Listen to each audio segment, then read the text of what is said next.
Who is Victor Walker, and what's his connection to her? Annie Reeves suddenly felt suspicious. She quickened her pace, frantically dashing into the main road, waving for a taxi. Are you trying to get yourself killed? A taxi screeched to a halt, the driver angrily stopping right in front of her. She stammered an apology, climbed into the cab, and hurriedly gave the address. The driver, looking at her pale face, roared in frustration. Her home wasn't far from the office. She usually walked, but the taxi ride would only take 15 minutes. The elevator was stopped on the 12th floor. She stood there, blowing on her hands to warm them. Ting, the elevator doors opened. She walked in with her head down, bumping straight into someone coming out. What's the rush, huh? Off to meet your maker. The all-day rain had put everyone in a foul mood. Without looking up, she pressed the button to close the doors, staring at the numbers as they lit up, counting each floor. Her apartment was on the 20th floor of Building A. She had just moved into this apartment last year, everything was still brand new. The largest room was her study, where all her papers and documents were kept on the bookshelves. Her marriage certificate, her most valuable possession, was kept in the bottom drawer. Carefully, she retrieved the pink folder containing the 2 copies. She slowly opened it. They had rushed to register their marriage that day, unaware they needed a photo together. They'd taken a quick snapshot right there at the marriage registration office, without changing clothes or putting on makeup. Both of them wore serious, stiff expressions, looking more like comrades who had faced death together than a newly married couple. The her of 4 years ago was truly a girl, innocent and naive. Victor Walker, 5 years her senior, was already a shrewd and mature man, his eyes sharp and confident. Her cold fingers traced the photograph. Holding her breath, she wondered, was the man beside her truly her husband? Clutching the 2 marriage certificates, she bolted out the door before even closing the drawer. Only when she reached the elevator did she realize she'd forgotten her umbrella. Outside the upscale residential complex, taxis were plentiful. She didn't have to endure the downpour for long before hailing one. Victor Walker's office in Lu Chiao district, she told the driver. Ah, you mean Red Street, the driver quipped. Red Street was the locals' nickname for Xianjiang Road, densely packed with government buildings. The Commission, the Court, the Department of Justice, the Public Security Bureau, and most other departmental branches were located there. The first building on the street was a 24-story administrative office, where Victor Walker's office occupied the first 4 floors. The streetlights had just come on, and the rain-washed avenue gleamed like a mirror, reflecting the ancient trees lining both sides.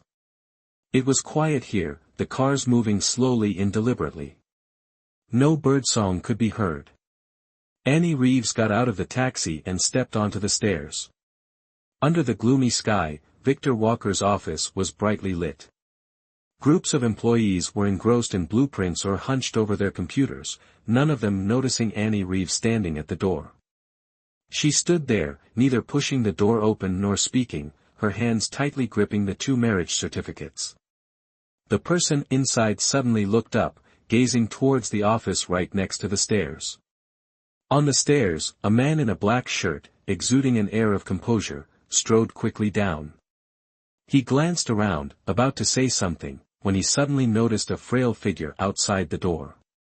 She saw him step towards her in surprise, and everyone around followed his gaze towards her. Annie Reeves slowly brought her hand to her chest. It was Victor Walker, her husband of 4 years, it was him. The feeling of being shot wasn't painful anymore, but rather, comforting. Finally, she owed him nothing more. Annie Reeves sighed in relief, a small smile playing on her lips. Naomi Bennett suddenly sighed, saying she didn't know how good she had it. Victor Walker was obviously superior. William Carter was always trailing behind the director, bowing and scraping like a grandson. Just past 30, he'd started getting fat and bald, a truly sorry sight. Victor Walker, on the other hand, commanded respect, with his thick hair, tall frame, and extraordinary presence. Naomi Bennett spoke these words with warmth, her eyes shining with particular pride.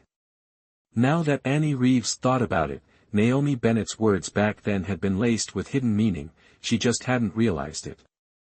It's not that the enemy is too strong, but that our side is too useless. But who would have thought? Naomi Bennett was her good friend, and Victor Walker and William Carter were also good friends. Your friend's wife is off limits. That's an old saying, it doesn't apply to this day and age anymore. Like a line from a song, the ones closest to us are the ones who hurt us the most.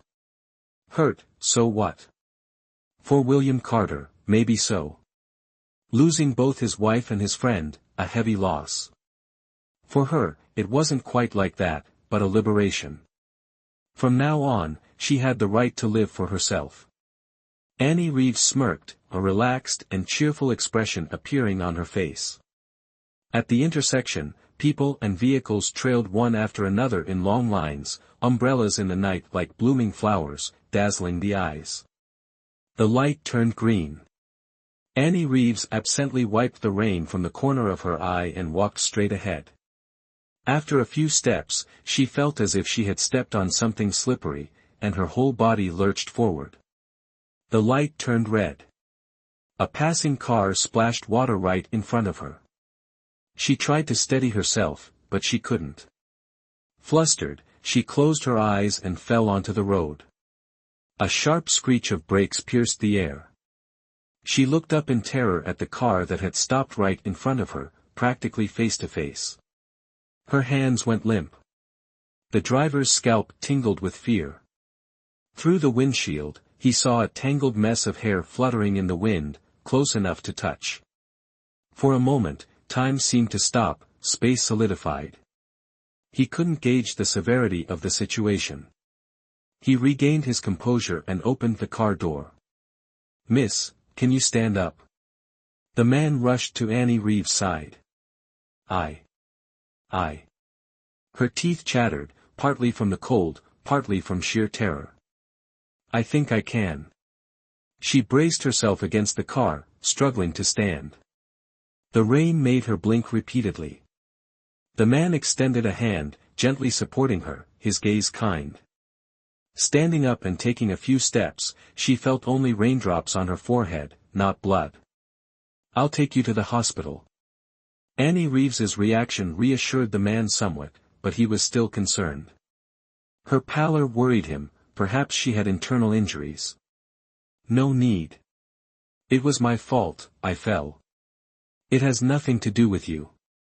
Annie Reeves nodded at the man, pushing his hand away. Looking at the mud-caked car, she sighed. "Is your car all right?" His car was an SUV, and a luxurious one at that. The man looked at her in surprise. "This car is tough, unless you're some kind of heavy artillery. Where do you live?" "I'll take you home." "No need." The car was fine, she was fine, everything was fine. The rain intensified, pouring down on them both. For a moment, they stood in silence, the curious onlookers having dispersed. "Here's my card. If you feel unwell, call me, anytime." He offered Annie Reeves his business card. Annie Reeves straightened up, waving him off. "Don't make a big deal out of this. I'm really fine." With that, she merged into the crowd, her gait slightly unnatural, perhaps she twisted her ankle. The man stared after her, surprised, then let out a breath and turned back to his car. His foot struck something. He looked down. 2 pink covers, warped by the rain and mud. Taking care of herself was simple enough.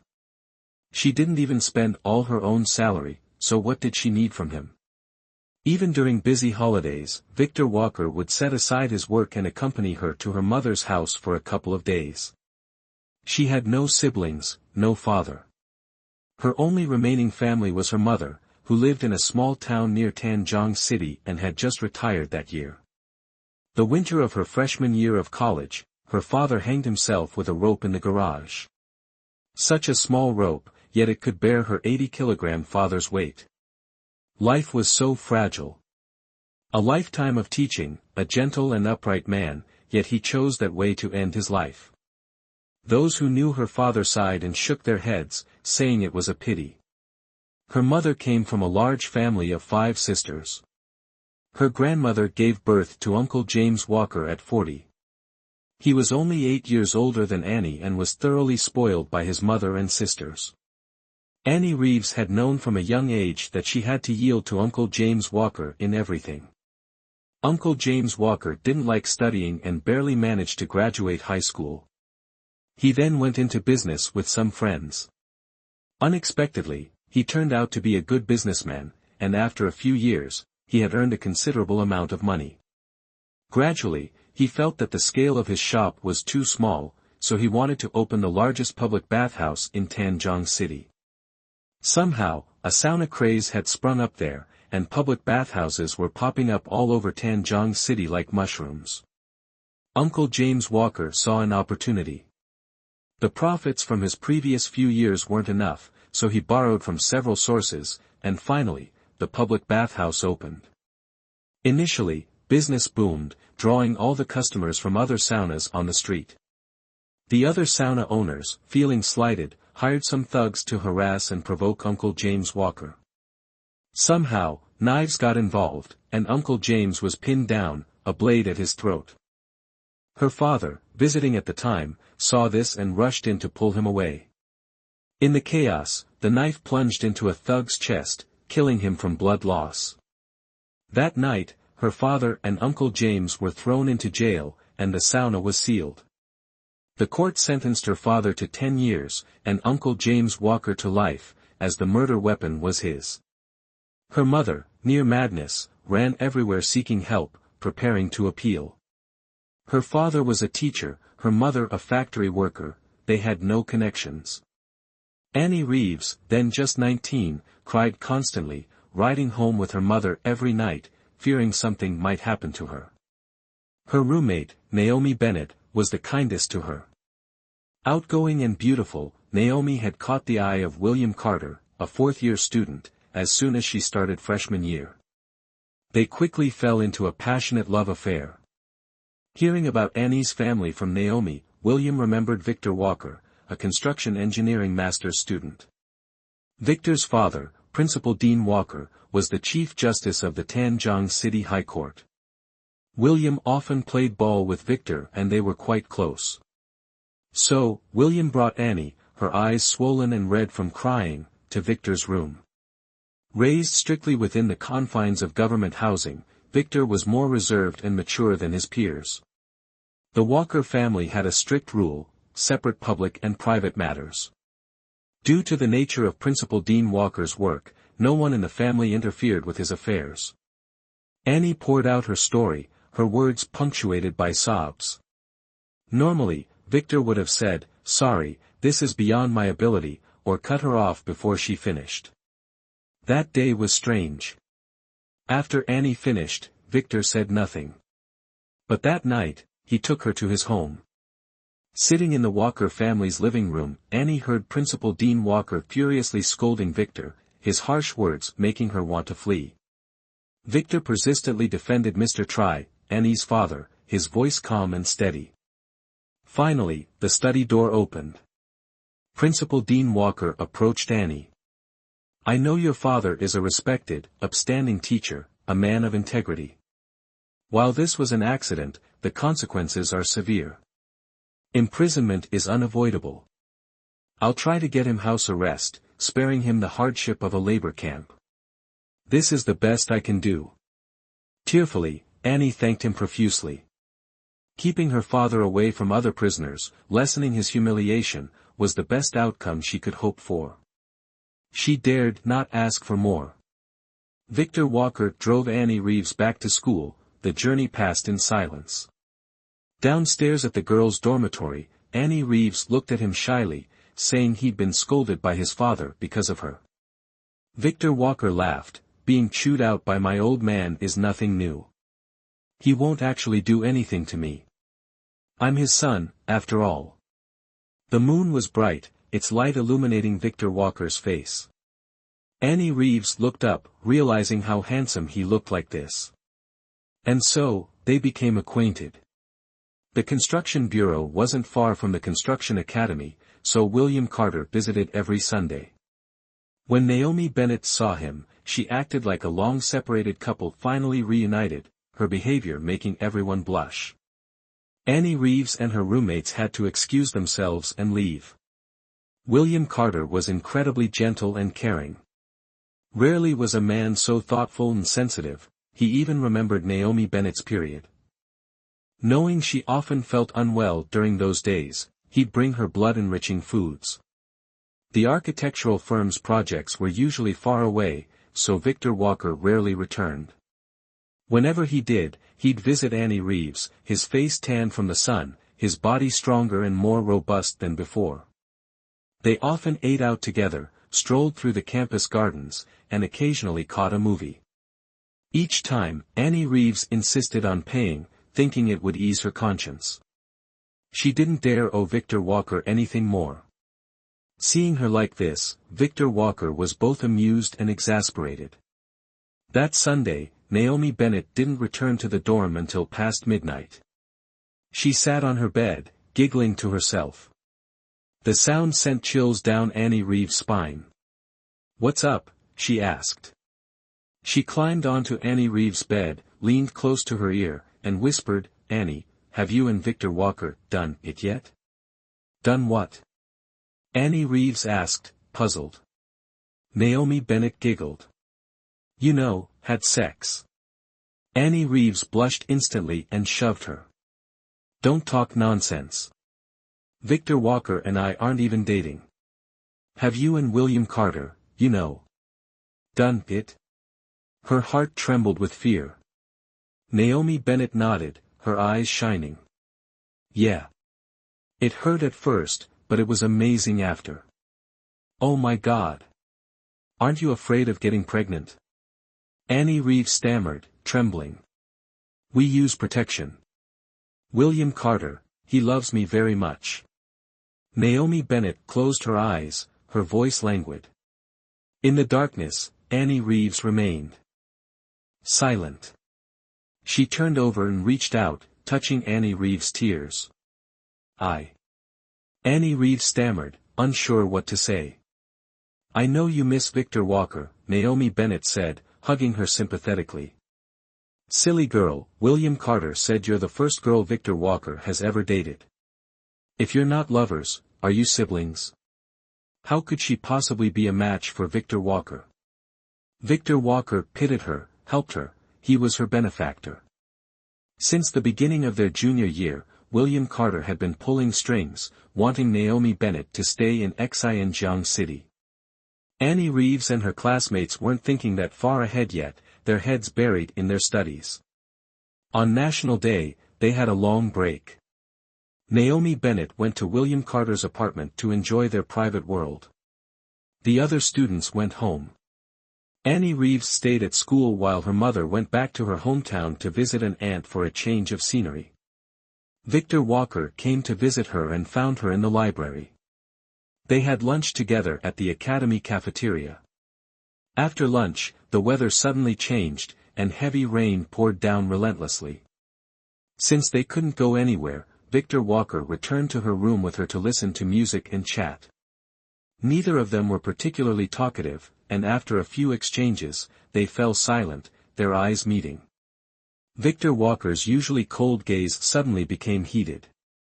In the small, confined space, they were close enough to touch, their heads leaning against each other, able to hear each other's breathing.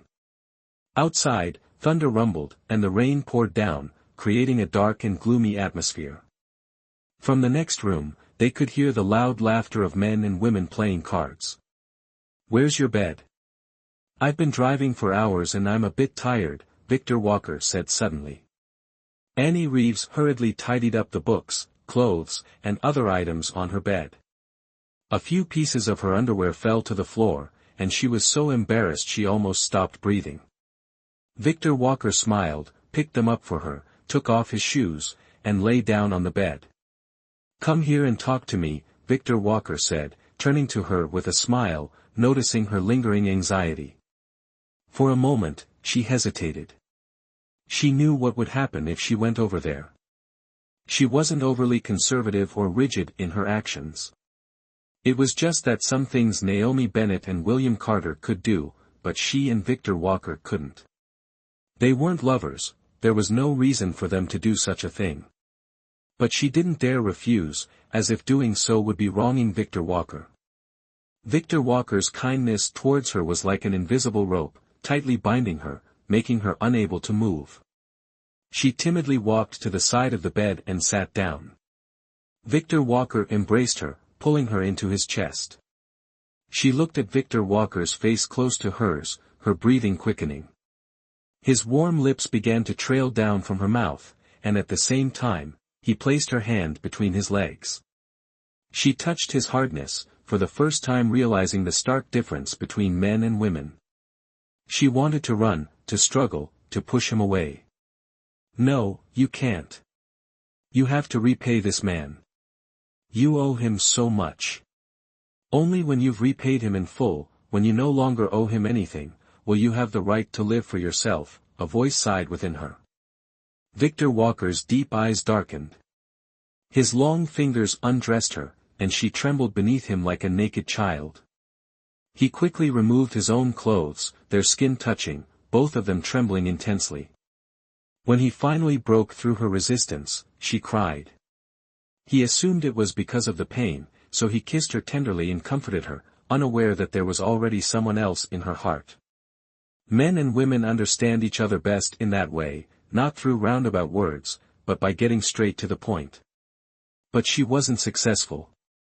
Victor Walker, somewhat sobered, stopped her next move. Naomi, you're drunk. Victor Walker sat up, pushing her away, his voice laced with anger. No, I'm not drunk, Victor Walker. I know exactly what I'm doing. Please, let me. I'm ready for you. Ignoring everything, she fumbled with her clothes, pulling at his hand. Victor Walker pulled his hand back. Naomi, you're drunk.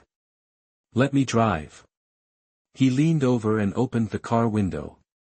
A gust of cold wind and rain sprayed in, making Naomi Bennett shiver involuntarily. I told you, I didn't drink. If you feel uncomfortable in the car, we can go to a hotel. Naomi Bennett gripped his hand tightly, refusing to let go. Don't you remember that night in Beijing? You held me all night, comforting me so tenderly. You clearly felt something. Why are you avoiding it? No man can resist a beautiful woman, unless he's not normal. It's just a veneer of morality, rotten underneath, isn't it? Just waiting to be ripped away. She pressed her lips hard against his. Victor Walker turned his head, his brows furrowing.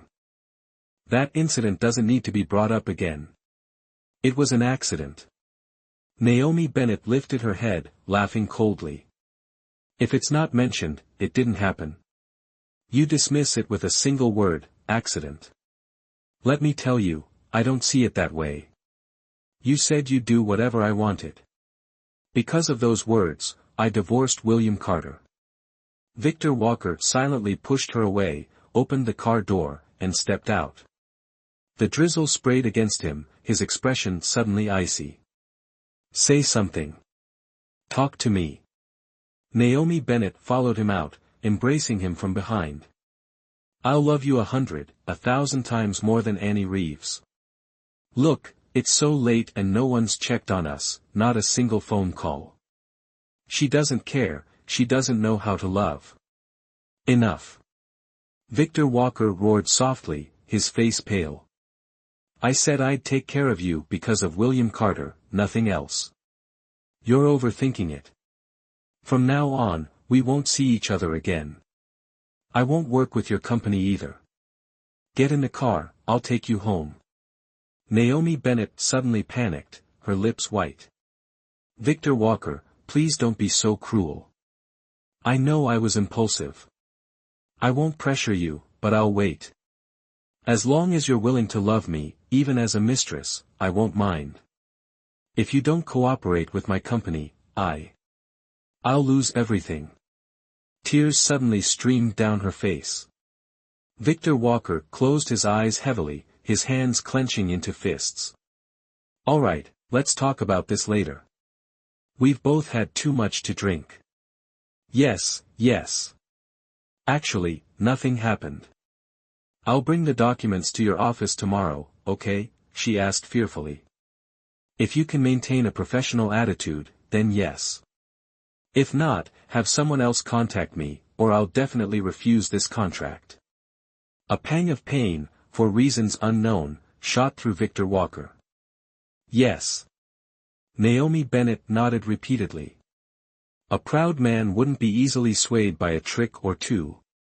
She had used the wrong approach. She obediently sat in the back seat, no longer acting recklessly. Victor Walker's thoughts were a mess. He regained his composure and then started the car. He drove her to her apartment complex. After she got out, he sped off in the rain like a madman. A sinister smile played on Naomi Bennett's lips as she tossed her beautiful long hair, stepped through the puddles, hummed a tune, and turned to enter the residential complex. In 6 years together, Victor Walker had never uttered the word love, nor written it. Their first kiss, their first embrace, happened in the heat of their first time making love. Just like that, after 2 years, Victor Walker said, "Annie, let's get married." Victor Walker had always been the commanding officer, she, the obedient soldier. Just like that, they married. At the time, she had just graduated and been assigned a position at the Institute of Cartography, securing a job before the wedding. The August weather was sweltering, no matter what she wore, she was drenched in sweat. Friends and relatives who came to the wedding reception all stared at her belly, assuming she was pregnant, hence the hasty marriage. Many envied her luck, a father-in-law who was the director of the prosecutor's office, a mother-in-law who was a university professor, and a husband who was a money-maker. Her life seemed charmed. Only she remained clear-headed. Victor Walker was blinded by her goodness, but pity has its limits. One day, he would realize. All she could do for him was to let go unconditionally, sincerely wish him well, and in doing so, completely liberate herself. The more exceptional, the more handsome Victor Walker became, the less she could love him. Material comfort could never breed love.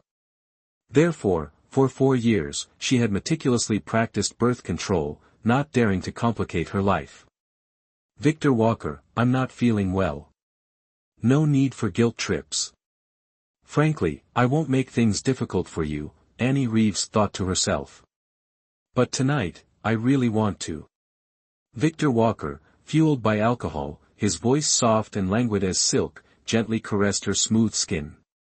Inside him, a volcano seemed to erupt, the molten lava threatening to consume him. "I'll be gentle." He carefully pulled her into his arms, rolled over to cover her face, his hardness rubbing against her softness, his lips raining kisses on her cheek. Annie Reeves was momentarily stunned, her mind reeling. Suddenly, she remembered him with Naomi Bennett, and the instant noodles she had eaten for dinner. Nausea surged from her stomach.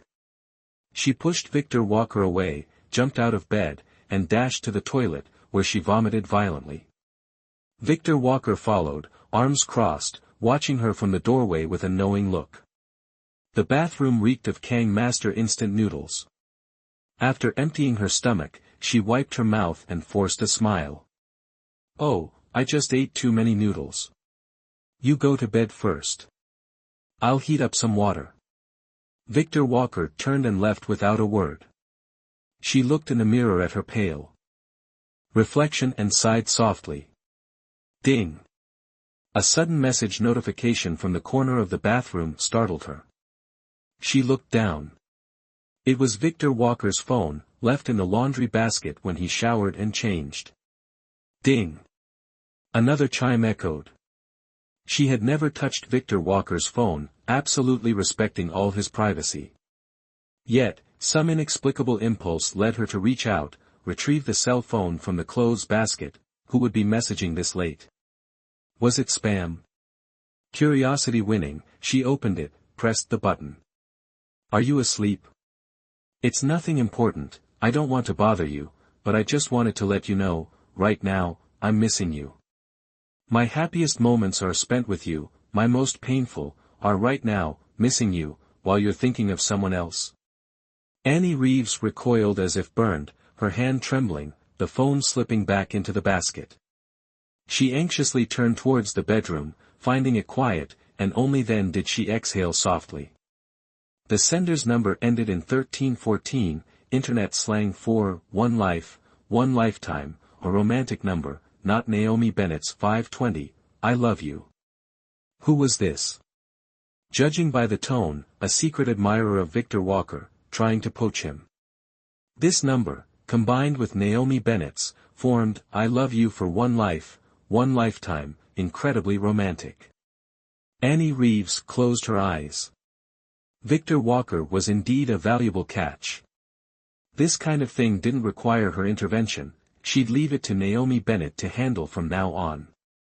She shook her head, switched off the light, and entered the bedroom.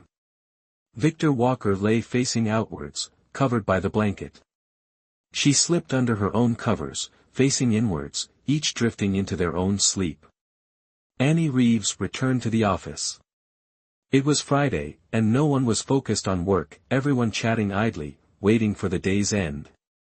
The aching in her body grew increasingly uncomfortable. Restless for over an hour, she packed her things, and left early. The place was called Serenity Spa, located across the street from the park. Upon entering, Annie Reeves was genuinely taken aback. The bright rooms, tastefully decorated, and the soothing aroma calmed her mind. An attendant with a smile as warm as a spring breeze gently inquired about Annie Reeves' needs, then led her inside. The inner area, bathed in the same light as the lobby, felt otherworldly. The dim lighting, yet not oppressive, and the soft carpet absorbing all sound. Exquisite paintings and antique wall lamps created the illusion of a time tunnel, transporting her to a bygone era. The massage room was warmly heated, with just the right amount of fragrance and light. The attendant helped Annie Reeves undress down to her underwear, then lie on the bed. Another woman, wearing sunglasses, was led in. She approached and politely greeted Annie Reeves. Once Annie Reeves confirmed she had no further requests, the others left, leaving only the masseuse and Annie Reeves in the room. Do you usually hunch over your desk?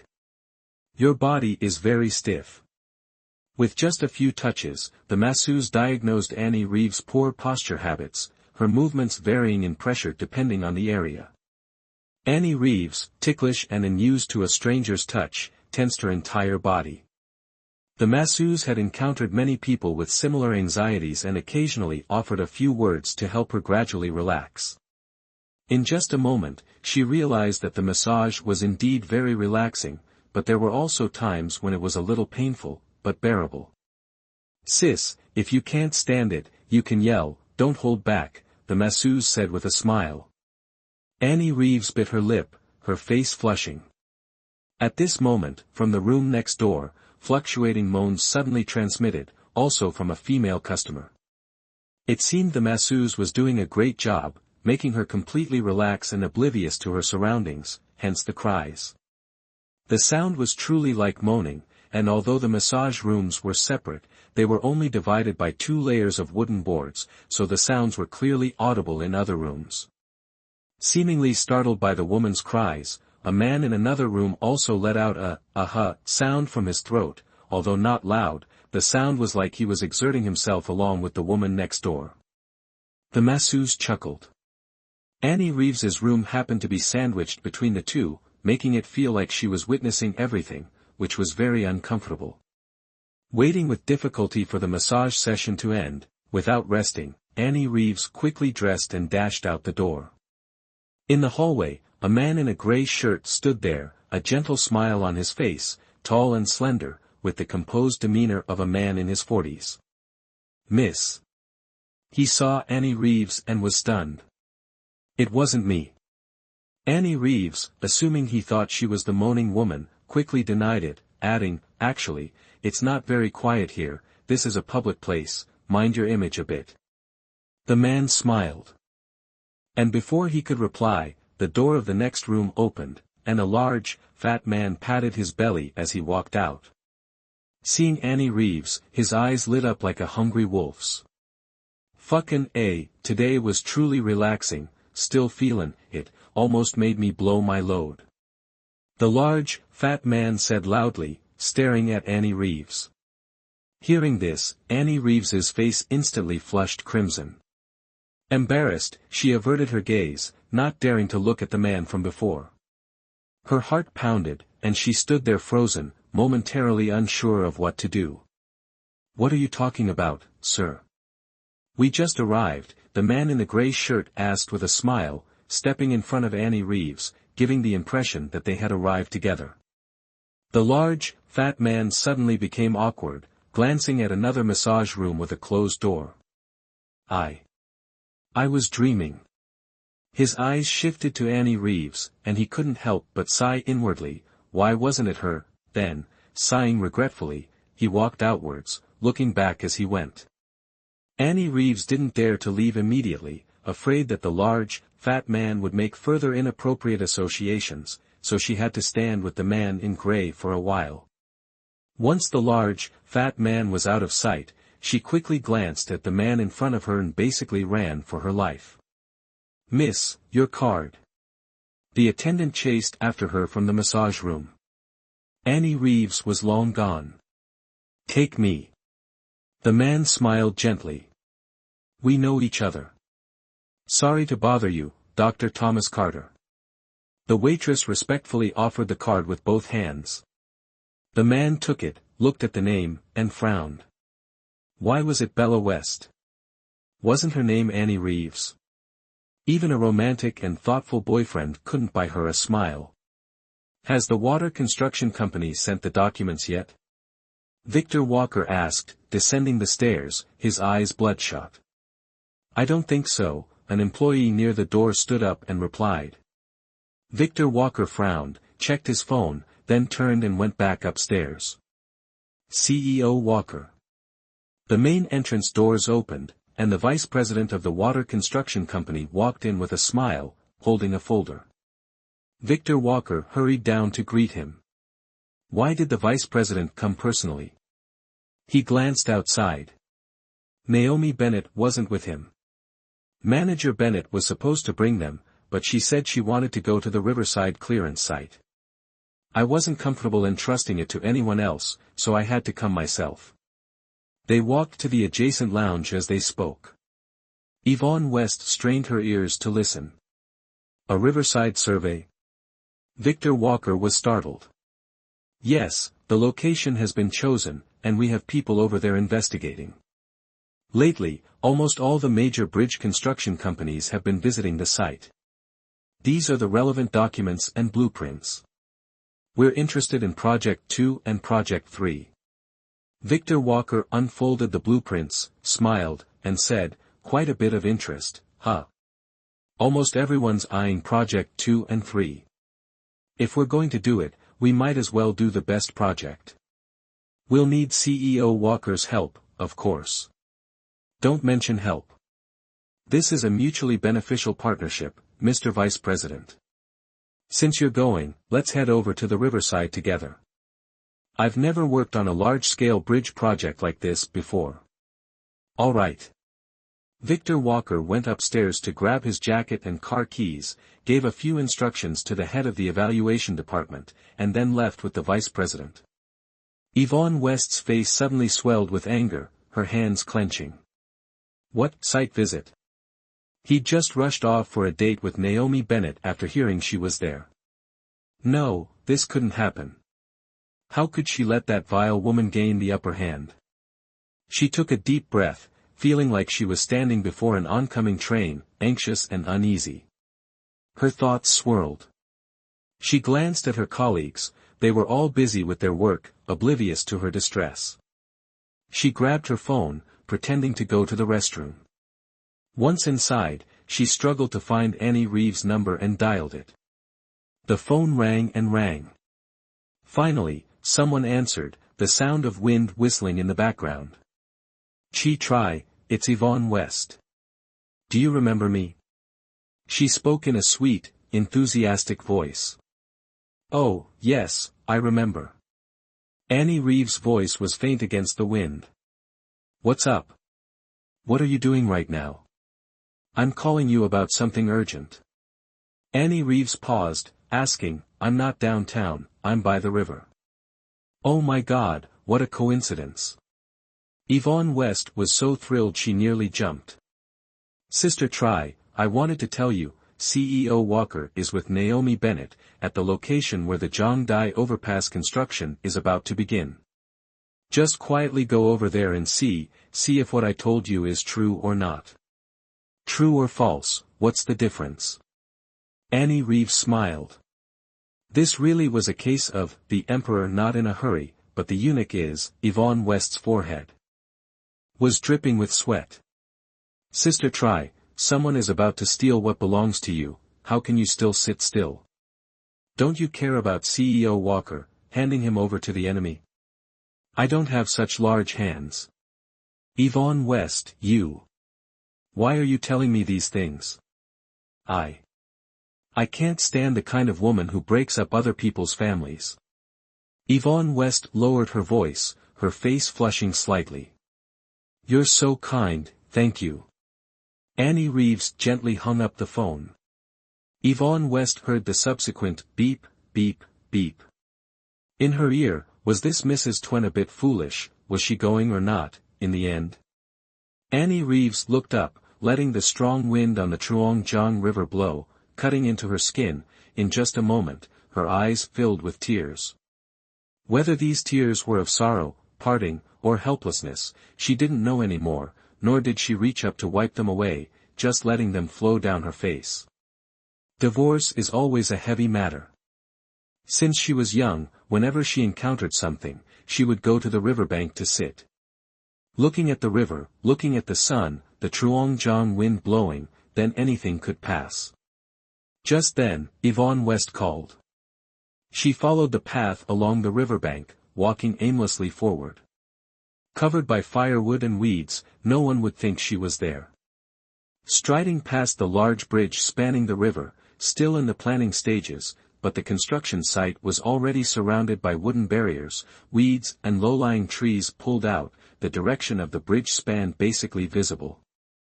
Several canoes were docking on the riverbank, a large number of cars parked along the road, a group of people pointing and gesturing towards the river, who knows what they were talking about. Two people separated from the crowd, walking towards Annie Reeves. She stopped, her lips pressed tightly together. Victor Walker and Naomi Bennett were strolling side by side in the breeze, a handsome man and a beautiful woman, like a pair of jade stones. Naomi Bennett was crying so hard her shoulders trembled. Victor Walker patted her shoulder, looking up with an incredibly complex expression. From another angle, it looked exactly like he was holding her. Next, Victor Walker leaned down, saying something to Naomi Bennett. Naomi Bennett shook her head decisively, waving her hands agitatedly, as if crying until exhausted, her head falling back onto Victor Walker's shoulder. Since when had they become so intimate? She clearly had two eyes. Why did she see this scene so late? Annie Reeves' mind was a chaotic mess of thoughts. She numbly took out her phone, without thinking, dialing Naomi Bennett's number. First, Naomi Bennett didn't answer the phone, glanced at it, stood up straight, and pressed decline. Annie Reeves called again. Naomi Bennett waited for 2 rings, nervously glanced at Victor Walker, and then answered her cell phone. I'm in a meeting, I'll call you back later. Naomi Bennett replied curtly and hung up with a tut. Victor Walker raised an eyebrow, slightly surprised. Oh, a friend, we're going shopping. Naomi Bennett explained casually. Victor Walker nodded, and the two turned, shoulder to shoulder, walking towards the car parked by the roadside. As they passed a clump of grass, Naomi Bennett suddenly turned and hugged Victor Walker tightly. Victor Walker stiffened, didn't react, then Naomi Bennett let go. Annie Reeves calmly turned around. Rumors and witnessing something firsthand were two different things. Her heart was still pounding. She also called Victor Walker's cell phone. Are you in a meeting? She asked. No. Victor Walker replied very briefly. Then are you busy? Her pretty lips curved slightly. Is something the matter? Victor Walker's voice was somewhat heavy, or perhaps impatient. Victor Walker, since my father passed away, there's nothing I can't handle. You don't need to worry about anything. Annie Reeves faced the river, her smile like a flower. What are you talking about? Victor Walker roared softly in anger, turning his back. Naomi Bennett, standing to the side, blinked her long eyelashes a few times, suppressing the triumphant glee in her eyes. I just wanted to tell you, I'm ready. She slowly closed her phone and walked straight ahead without turning back. Victor Walker's phone rang repeatedly, but Annie Reeves directly declined the calls and walked quickly forward. It was getting dark. Hopefully, she could still catch a ride back to the city. Victor Walker glanced at her while talking with the general managers.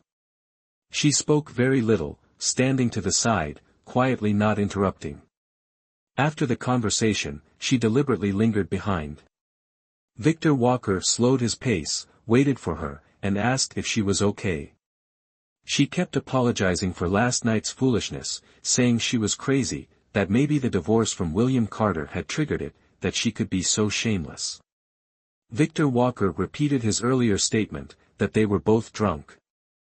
And he didn't mind. Shame spread across her face, and as she kept talking, she started to cry. Victor Walker was forced to lead her elsewhere. She said she heard news today that William Carter would soon be promoted to Deputy Director Michael Scott of the city and would soon be getting married, apparently to the daughter of a government official. Without her, he was really climbing the ladder. It wasn't entirely fake, a pang of bitterness struck her heart, truly touching a sore spot, and she cried hopelessly.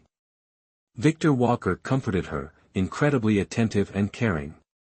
She continued to cry. Her phone rang. She saw it was Annie Reeves and guiltily pressed the decline button. It rang again, and she reluctantly answered. As she looked up, she suddenly saw Annie Reeves standing in the reeds. At that moment, she was panicked, but she quickly regained her composure. Annie Reeves just stood watching, making no move to approach. This is truly a once-in-a-blue-moon opportunity. She and Victor Walker returned. She suddenly hugged Victor Walker, saying, "Thank you for listening to me. I feel much better now. I won't do anything stupid again." By the time Victor Walker thought about pushing her away, she was already gone. Annie Reeves witnessed this entire scene. Annie Reeves called Victor Walker, wanting to scream with joy. But she didn't, instead sighing as she walked, feigning helplessness and weakness. From now on, she wouldn't actively approach Victor Walker, she would make him come to her, step by step. On the way back to the city, Victor Walker was clearly disturbed, nearly colliding with oncoming cars several times. Naomi Bennett, frightened, repeatedly asked to get out and demanded to drive for a while. Victor Walker shook his head, biting his lip, his grip on the steering wheel unwavering. He started the car again, driving somewhat better. He didn't offer to take Naomi Bennett to dinner, and she didn't ask. After dropping her off at her complex gate, he left. As soon as Naomi Bennett got out of the car, she received a call from Yvonne West. Yvonne West, after all, was still young and impatient. "Manager Walker, are you satisfied today?" Yvonne West asked. Not bad." The corner of Naomi Bennett's mouth twitched. Having been that age herself, she understood these youthful thoughts. "Everything went smoothly, work was good, and my mood is even better." "Of course it's good," CEO Walker came specifically for Manager Walker. Yvonne West sneered. However, CEO Walker wasn't alone, was he? "Is that so? I didn't really notice. But what does any of this have to do with you?" Yvonne West was momentarily speechless, then huffed, "Let me tell you, don't get too cocky. They're a loving couple, so don't be shameless." Naomi Bennett walked to a tall pine tree and couldn't help but laugh. "Yes, I'm shameless. As long as you're ashamed, that's fine. Don't shine your flashlight on others while you're hiding in the shadows watching the show. Little girl, don't rely on your youth. Compared to me, in front of men, you're still very green. Keeping an eye on your boyfriend at the tax bureau is what you should be focusing on. Unable to bear it any longer, she hung up, leaving Yvonne West fuming on the other end. Naomi Bennett scoffed. Kids like Yvonne West just wanted to get closer to Victor Walker, to get a little more attention. That was all it was, and she wasn't worried in the slightest. Even Yvonne West called Victor Walker and his wife a loving couple. She found it laughable. Knowing Annie Reeves for so many years, she couldn't understand her. Indifferent to everything, with an attitude of, if it happens, if not, whatever. The truth was, Annie Reeves was lucky.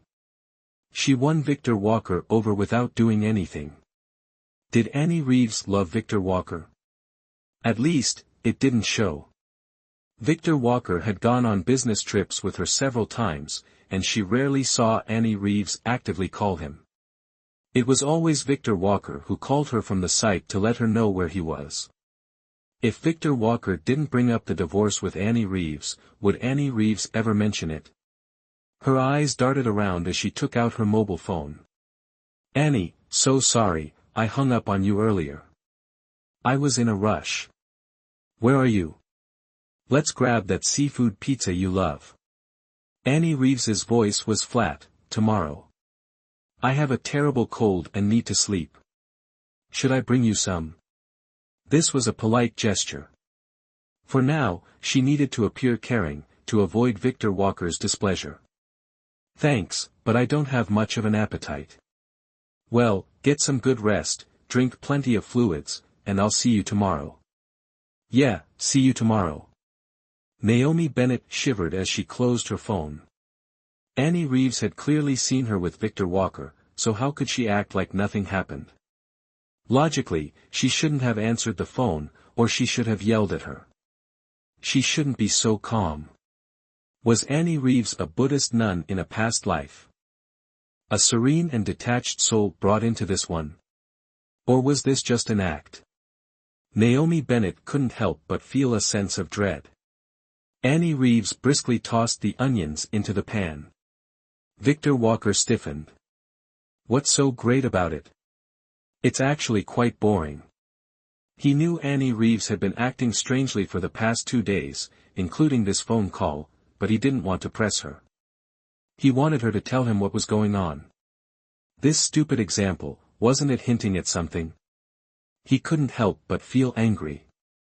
He didn't like Annie Reeves's strangeness, it made him feel lost and confused. In peacetime, how many earth-shattering events can there be? Most of our time is spent in boredom. Annie Reeves chuckled softly. Do you want to change? Yes. The rising steam obscured her face, making it difficult for him to see her expression. What kind of change? A new job? A new house? Or a vacation? The aroma of the signature dish, along with the pungent fragrance of onions, began to fill the kitchen. This scent made Victor Walker tremble slightly, stirring a feeling of longing within him. What about you? Don't you want to change? Annie Reeves turned around, smiled, and picked up the curry sauce, dividing it between their plates. Damn it, her stomach started churning again. She swallowed hard, her face paling. Victor Walker, busy with his bowl and chopsticks, didn't notice. I like everything as it is. I don't want any changes right now. He answered very seriously. Annie Reeves frowned. Seriously? What about Naomi Bennett, hiding in the shadows as a secret lover? Was her position as his wife unshakable? Or was Victor Walker worried that she wouldn't be able to handle it and would suddenly commit suicide like her father? She appreciated Victor Walker's generosity and care, but she couldn't accept this. Knowing Naomi Bennett, she probably wouldn't either. One person leaving would be better than 3 people entangled in this mess. After dinner, I have something to tell you. She opened the lid, and the aroma of chicken curry rice filled the kitchen. Neither of them spoke further. She turned around. Victor Walker was in the dining room, on the phone, his expression furious, his voice harsh. Concrete division, didn't I tell you last night? Why haven't you finished the calculations yet? The client had something come up, so they delayed by a day, otherwise, the contract should be in their hands today. I don't want to hear your excuses, be at work early tomorrow morning, I want the completed contract on my desk. Click. Victor Walker snapped his phone shut, his face tight with anger, biting his lip, fuming. No, I can't lose face, I have to go to the office and check. He muttered to himself, grabbed his coat, and hurried out. At the doorway, he turned back. Annie Reeves was setting the table, holding a bowl and arranging the chopsticks. Is Yvonne West at the office now? Annie, you eat first, I'll be back late, don't wait up for me. Okay. Annie Reeves sat down, smiling at him. Looking at the fragrant curry rice on the table, Victor Walker hesitated for a moment, but the contract was more important. He resolutely pulled the door open and left. Annie Reeves heard the door slam shut. She started to eat, lifting the food to her mouth with her chopsticks, her mouth opening wide, but tasting nothing. The thought of divorce grew within her, like a bird spreading its wings, struggling in her chest, about to burst free. How should she bring it up? What reason should she use, or should she even give one? Annie Reeves felt confused. Was it because of William Carter's words, the lipstick on Victor Walker, or the embrace with Naomi Bennett by the river? Were these reasons enough? What about the 4 years of pity? No, she couldn't say that. She wanted to keep some good memories for later. But no matter what, she had to make a change. She couldn't bear this life any longer. She wanted change, she wanted a divorce. She put down her bowl and picked up her phone. Woman expert, tell me, how can I get a divorce as quickly as possible? Catch him in the act. Bella West's voice came through, romantic music playing in the background. That would give you the quickest freedom, and if it's public, you'll have public support. Besides that, is there any other way? Irreconcilable differences or an unsatisfactory sex life are important factors, but if he doesn't agree, they can be overlooked. Okay, I'll call you tomorrow. Bella West lowered her voice. I'm on a date. A date? Annie Reeves clutched her chest, feeling nauseous. A real man has finally appeared, Annie. I have a feeling, like my soulmate has arrived. Oh, he knows you. Bella West's voice was filled with the giddy excitement of a woman in love. Annie Reeves blinked a few times. Who did she know? Unable to hold back any longer, she covered her mouth, threw down her phone, and ran to the bathroom. It was him, a tiny voice repeated over and over in her heart. This specialist was the very image of mature masculinity she couldn't resist. She had imagined, upon meeting him, she wouldn't be able to refuse. Dr. Thomas Carter, looking about 40, appeared younger than his actual age at first glance. He took off his coat, revealing a charcoal gray sweater underneath. From the style and material, one could see it was a meticulously tailored, expensive piece of clothing that flattered his figure. His physique was tall and solid, well-maintained, with lines and posture suggesting rigorous physical training. He introduced himself as Lance Carter, then smiled slightly, a warm, modest, and exemplary smile, without the antiseptic smell often associated with doctors. Bella West's ears burned, her heart pounded, tongue-tied, completely losing her usual vivacious demeanor. As Chief Editor Johnson was introducing her, Lance Carter looked up and asked, "Do you know Annie Reeves, Ms. West?" "Oh, yes, she's my best friend." "Dr. Thomas Carter, do you know Annie too?" Bella West was extremely surprised. Lance Carter didn't answer directly. Her husband is Victor Walker. Aha. Bella West guessed Lance Carter might be a friend of Victor Walker. How are they doing? The waiter brought the coffee, Lance Carter took it, passed it to the two women, and then took his own. Bella West swallowed, unsure of his intent, cautiously replying, they're doing great. Lance Carter chuckled, sipped his coffee, and turned to softly inquire about Chief Editor Johnson's husband's condition after his discharge from the hospital. Bella West quietly assessed Lance Carter, her heart sinking a little deeper with each glance. Love was strange, springing forth unannounced. This was just a stranger she'd just met, yet she felt as if she had been waiting for him for a long time. She clutched her chest, a misty dampness welling up in her eyes. No woman wanted to be single forever, she just hadn't met the right man. So-called lovers were just an exchange of bodies, a desolate and lonely affection, nothing more, no long-term commitment. She sought someone older than herself, in age and maturity, and of course, financially secure, someone who would pamper her, indulge her, treat her like both a lover and a daughter. Dr. Thomas Carter is in Xinjiang, how is your family? Chief Editor Johnson inquired solicitously, refilling Lance Carter's coffee. Lance Carter thanked her, my parents are in good health, my younger brother is with them. Then, if I may ask, did your wife and children come to Xinjiang with you? Chief Editor Johnson asked politely, like a concerned hostess. Lance Carter looked up, the light in his eyes dimming. My daughter is 10 years old, she's in England with her mother. Chief Editor Johnson immediately stopped, unable to continue the line of questioning. With them on opposite sides of the globe, they were either divorced or about to be, otherwise, how could they bear to leave such a young child behind?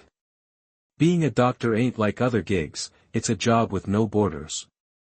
Bella West, eavesdropping nearby, couldn't help but jump for joy. The timing, the location, the people, all the elements were in her favor. The phone rang. Annie. She nodded to Lance Carter, turning her back to listen. Lance Carter chatted with Chief Editor Johnson, his gaze, whether intentionally or not, kept drifting towards Bella West. She answered intermittently, and he caught bits and pieces, a faint amusement playing on his lips. Bella West turned around. It's Annie, she told Lance Carter. You two seem close. Is she still working out in the field? Lance Carter raised an eyebrow, beckoning to a waiter. She's happily playing housewife, always been a stay-at-home type, Bella West said. No, allow me. Chief Editor Johnson, seeing the waiter hand the bill to Lance Carter, quickly intervened. There's no reason for a lady to pay. Lance Carter chuckled, pulling out his wallet to settle the bill, then turned his attention back to Bella West. I have to visit my aunt across the river tomorrow morning, so I'll be heading off. I'll treat you and Annie to dinner sometime. That would be lovely. Bella West busily grabbed her business card, offering it to Lance Carter with both hands. You can call me anytime. Lance Carter nodded. Chief Editor Johnson profusely thanked Lance Carter as she saw him to the door. Wow, Bella West, seeing Lance Carter's dazzling SUV, couldn't help but admire it inwardly. It was the exclusive Green Tiger, the most expensive and beautifully designed of the 4 Green Tiger series, the most luxurious SUV on the domestic market, a time-honored brand originating from England, known as the Steed of Noble Lineage. Its appearance wasn't clunky, its engine noise wasn't ostentatious, elegant, understated, and powerful. Only true nobility could drive such a car, unlike those nouveau riche who think driving a speeding BMW makes them classy. Like owner, like car. Bella West was head over heels for Lance Carter. She swore she would snag this man. Lance Carter politely bid farewell, his Green Tiger piercing through the vibrant sunset and into the deepening twilight. Stop staring. As they say in Chinese, lustful thoughts arise. Chief Editor Johnson glanced at Bella West, teasingly. Bella West burst out laughing, not the least bit embarrassed. Chief Editor Johnson hurried home to her husband. After they parted ways, Bella West immediately called Annie Reeves, hoping to glean more information about Lance Carter. Annie, you little devil, you dare hang up on me? Bella West, hearing the sweet, automated voice message, snapped her phone shut, a smirk playing on her lips. Yeah, you're up front, living for yourself. These days, so many people settle for loveless marriages for money and status. You're doing it for love, what can I say? Annie Reeves continued, I had a crush once. The longer the sweetness, the longer the bitterness. Seeing him and his girlfriend all lovey-dovey, I felt both heartache for myself and happiness for him. Love isn't wrong, but to love at the expense of another's pain, even if I won, how long could it last? I chose to give them my blessing, turning love into friendship. I didn't lose him, I gained so much more. You, have a crush on someone? Naomi Bennett's heart pounded, leaping to her throat. William Carter, Annie Reeves replied. Naomi Bennett gasped, I had no idea. You had no idea, and neither did William Carter. It was just a crush. 19 years old, clueless about everything, falling head over heels for the first guy who showed me kindness. I couldn't explain why I liked him, and before I could confess, you were already by his side. Annie Reeves reminisced about her school days, a hint of nostalgia in her expression. Even without Annie Reeves lifting a finger, Naomi Bennett felt a resounding slap across her face, burning with shame. Later, at a gathering, you and William Carter were both drunk. He grabbed my hand and told me that the letter was actually meant for me, but he'd mistakenly given it to you. I didn't press the matter, pretending I'd heard nothing, because I saw you and William Carter were happy together. Enough, Naomi Bennett abruptly interrupted Annie Reeves. There was no need to say more, the metaphorical slaps raining down were already humiliating enough. If Annie Reeves had intervened then, she and William Carter could never have married. Was Annie Reeves here to preach and make her examine her conscience? Wrong. Back then, Annie Reeves was just a country bumpkin fresh off the bus, clueless about everything. But she, Naomi, was different. She would never do anything so foolish. How could William Carter back then compare to Victor Walker now? William Carter is single now, not yet married. You still have time, she said sarcastically. Annie Reeves smiled faintly. Whether he's free or not has nothing to do with me.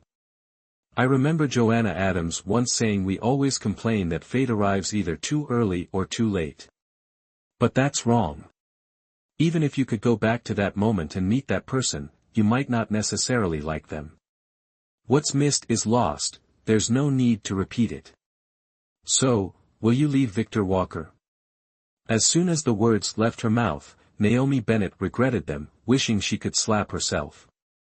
It sounded like she was begging for scraps. Annie Reeves stood up. That's between Victor Walker and me. It's none of your business. Naomi Bennett flushed crimson, choking on her words. She struggled to regain composure, glaring at Annie Reeves. Actually, you don't love Victor Walker. You just crave everything he provides, don't you? Annie Reeves finished putting on her coat. Why did we get married? She met Naomi Bennett's ashamed gaze. Huh? Naomi Bennett was momentarily speechless. Is it to grow old together, raise children? Or is it a game of ambiguity, infidelity, and divorce? If you can't be happy together forever, why get married? Isn't it easier to be free? Hey, sis, the bill. The young woman from the bakery came over with the bill. Together? The girl glanced at Naomi Bennett's juice glass. You're mistaken. I don't know her. Annie Reeves paid the girl, picked up her bag, and walked out without looking back. Naomi Bennett sat dumbfounded. Annie Reeves said she didn't know her. Had she misheard? If Victor Walker was the prize and she and Annie Reeves were rivals, then in this first round, she'd lost. She hadn't expected the gentle, frail Annie Reeves to be so sharp. She'd underestimated her. At some point, it had started to rain. The fine, dust-like droplets on Annie Reeves's face instantly transformed into tears. She reached the subway entrance just as a train pulled in. She quickly boarded, stood by the door as it closed, and saw her pale, haggard reflection in the glass. She stared at herself. She'd never really looked at herself this way before. Was the expression on her face now one of hurt and agitation? Or the cold, decisive finality of a severed connection? The train stopped, then continued to the next station. Annie Reeves, sure she was the second to leave, found a quiet corner, sat down, and texted Victor Walker, "Victor Walker, let's get a divorce." Yvonne West covered her mouth, looking at him in disbelief, then, sobbing, pushed open the door and ran downstairs. Victor Walker heard Yvonne West's footsteps fade on the stairs. Dejected, he sat back down, looked at the mess on the floor, rubbed his temples, and closed his eyes. The light in Victor Walker's office burned all night. Finally, at 5 a.m., a completed contract lay on his desk. "Prepare the car. I'm going to Shanghai myself." Bloodshot eyes showed Victor Walker's fatigue. He couldn't take this lightly. The appointment was already half a day late. He had to apologize to the client in person. Even if they were just middle class, honor and reputation were everything. The morning sun streamed through the glass windows, illuminating everyone's faces with a peaceful, quiet light. Yvonne West hadn't written a resignation letter. Her eyes, swollen from crying, were fixed submissively on the computer screen. For hours, she'd sat there, seemingly resigned to her fate, diligently calculating all the data for the best concrete mix. Victor Walker glanced at her. "Yvonne West, you're in charge of the contract. Come with me to Shanghai. Everyone else has the day off." He habitually reached for his phone to call Annie Reeves. His pocket was empty. He froze, remembering. He'd forgotten. He'd tell her when he got back. The trip from Xianjiang to Shanghai was only a couple hundred kilometers. He could get there and back in a day. Yvonne West looked up in surprise. Victor Walker's gaze was calm, betraying nothing. Her lips trembled. "Yes, CEO Walker." A tear rolled down her cheek and landed on her trembling hand. Dawn had just broken, and there were few cars on the road. Victor Walker's group quickly left the city and reached the highway. Worried about driving while exhausted, he let the office chauffeur drive the company car. It was comfortable, with room to stretch or even lie down, perfect for long journeys. He and Yvonne West sat in the back. Yvonne West rested her chin on her hand, staring blankly at the scenery rushing past the window, her face drawn and pale. Tuyen Company intends to bid on 2 sections of the Changjiang Bridge project, and they've assigned it to our department. This is a high-stakes undertaking, and it's confirmed we're in charge. After you return from Shanghai, reorganize your current workload and come assist me. Victor Walker elegantly crossed his legs, his tone businesslike. Yvonne West slowly turned her head, utterly astonished. "Why?" Victor Walker's words felt like a stinging reprimand, leaving her dazed and humiliated, a sharp pain piercing her heart. He wasn't engaging in a romantic game with her, he was a leader tolerating her foolishness and unwarranted provocation. He used the word harassment, and the intensity in Victor Walker's eyes made Yvonne West forget all her calculations.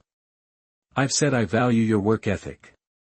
It's not just you. Anyone in this office who puts in the effort will receive the same opportunities."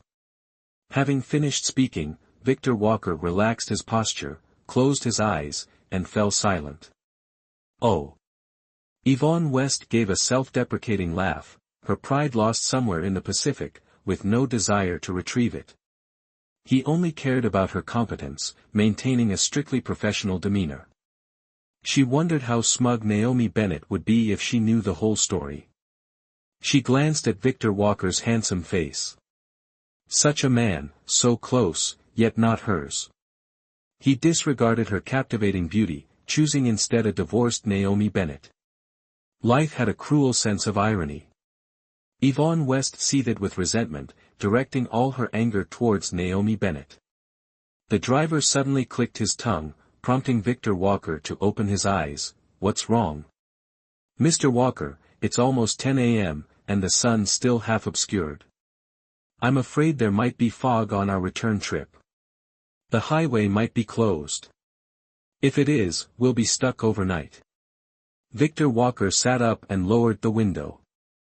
The sunlight was weak and pale, the air thick with humidity, visibility limited. Let's have lunch and head back. We'll take turns driving and try to reach Xianjiang by midday. The driver nodded.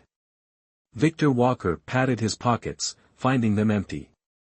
Damn, not having his phone was inconvenient. Let me borrow your phone. He extended his hand towards the driver. The driver handed it over.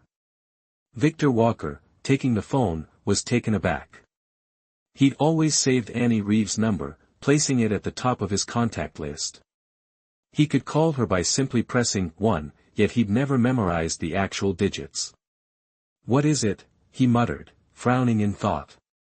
After a long pause, he gave up with a shake of his head and dialed his home number instead. No one answered at home. Yvonne West had Annie Reeves' number in her phone. She looked at Victor Walker, wanting to speak but hesitating. It was best to minimize her interactions with him now. Victor Walker hadn't asked her for Annie Reeves' number, so how could she offer it?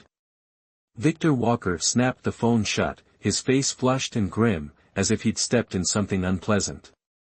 Before returning to Tanjong, Annie Reeves visited the cemetery. In the flower shop, she bought a bouquet of chrysanthemums. Under the gloomy sky, their white color appeared incredibly stark, sorrowful, and mournful.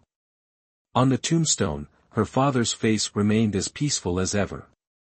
She placed the flowers before the grave and slowly sat down. The wind, coming from all directions, ruffled her hair, but she didn't bother to smooth it down. Dad, I'm sorry, I've disappointed you. The last time I disappointed you was when I didn't get into the academy you hoped for after high school. Even though you didn't say anything, I knew you weren't happy. This is the second time. I've decided to divorce Victor Walker. If you were still alive, would you agree? You never met Victor Walker. He's very handsome on the outside, and also very accomplished, the kind of man heaven truly favors, with countless good qualities.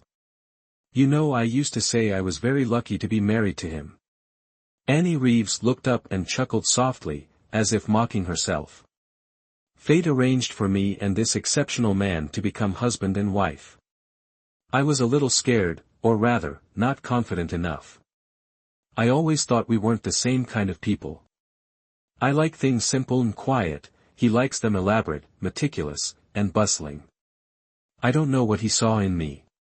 Dad, if I was going to be his wife, I wanted to be happy, to truly love him. But I don't know if he really loved me.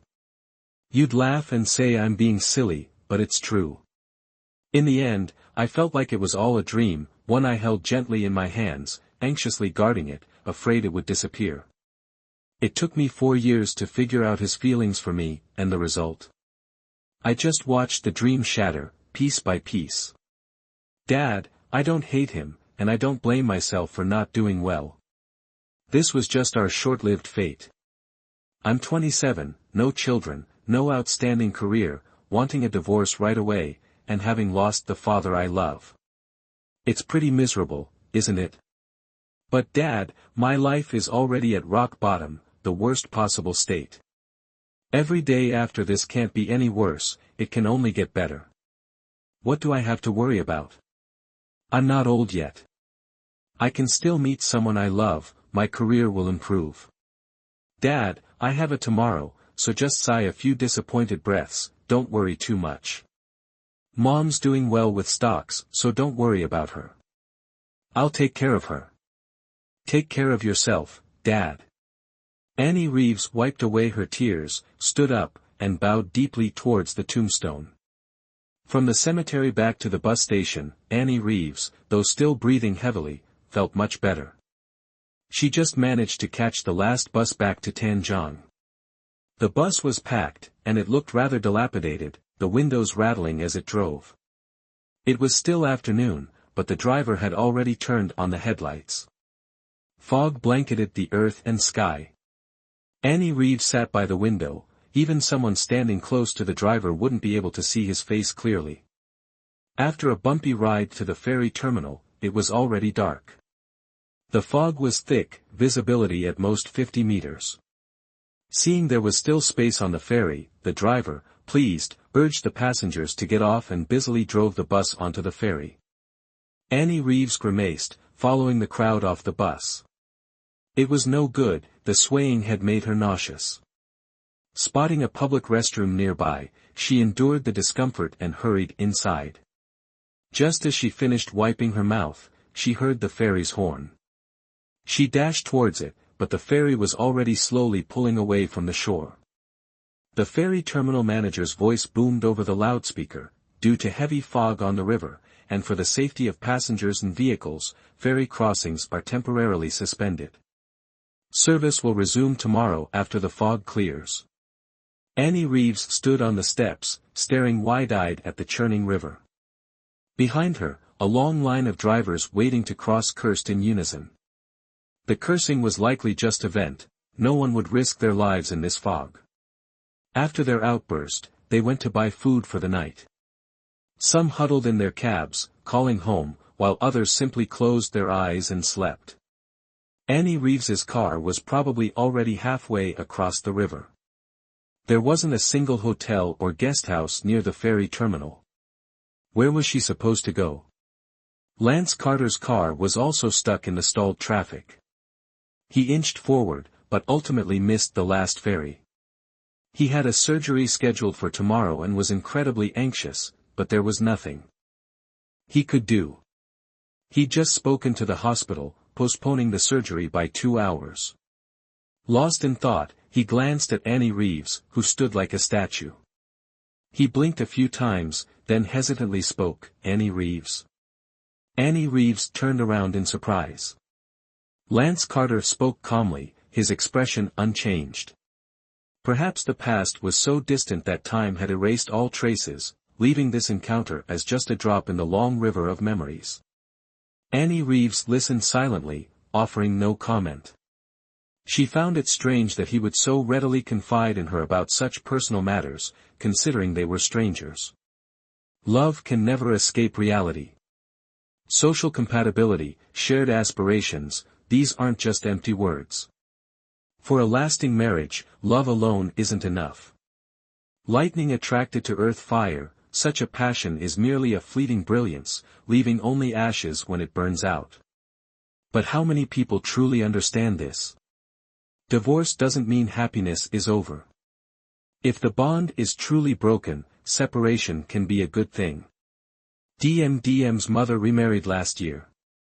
She's living happily with her partner, and her husband loves DM very much. There's nothing wrong with us not living together. You're very magnanimous, Annie Reeves said. So why are you in Tanjong?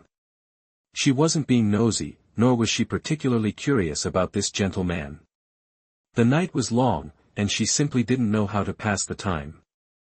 I'm here for a 2-year teaching position at Tanjong's No. 1 People's Hospital. He was a doctor. Only now did Annie Reeves inquire about his profession. So you're at the hospital every day? The hospital provides me with a small apartment in Key Veen. Key Veen.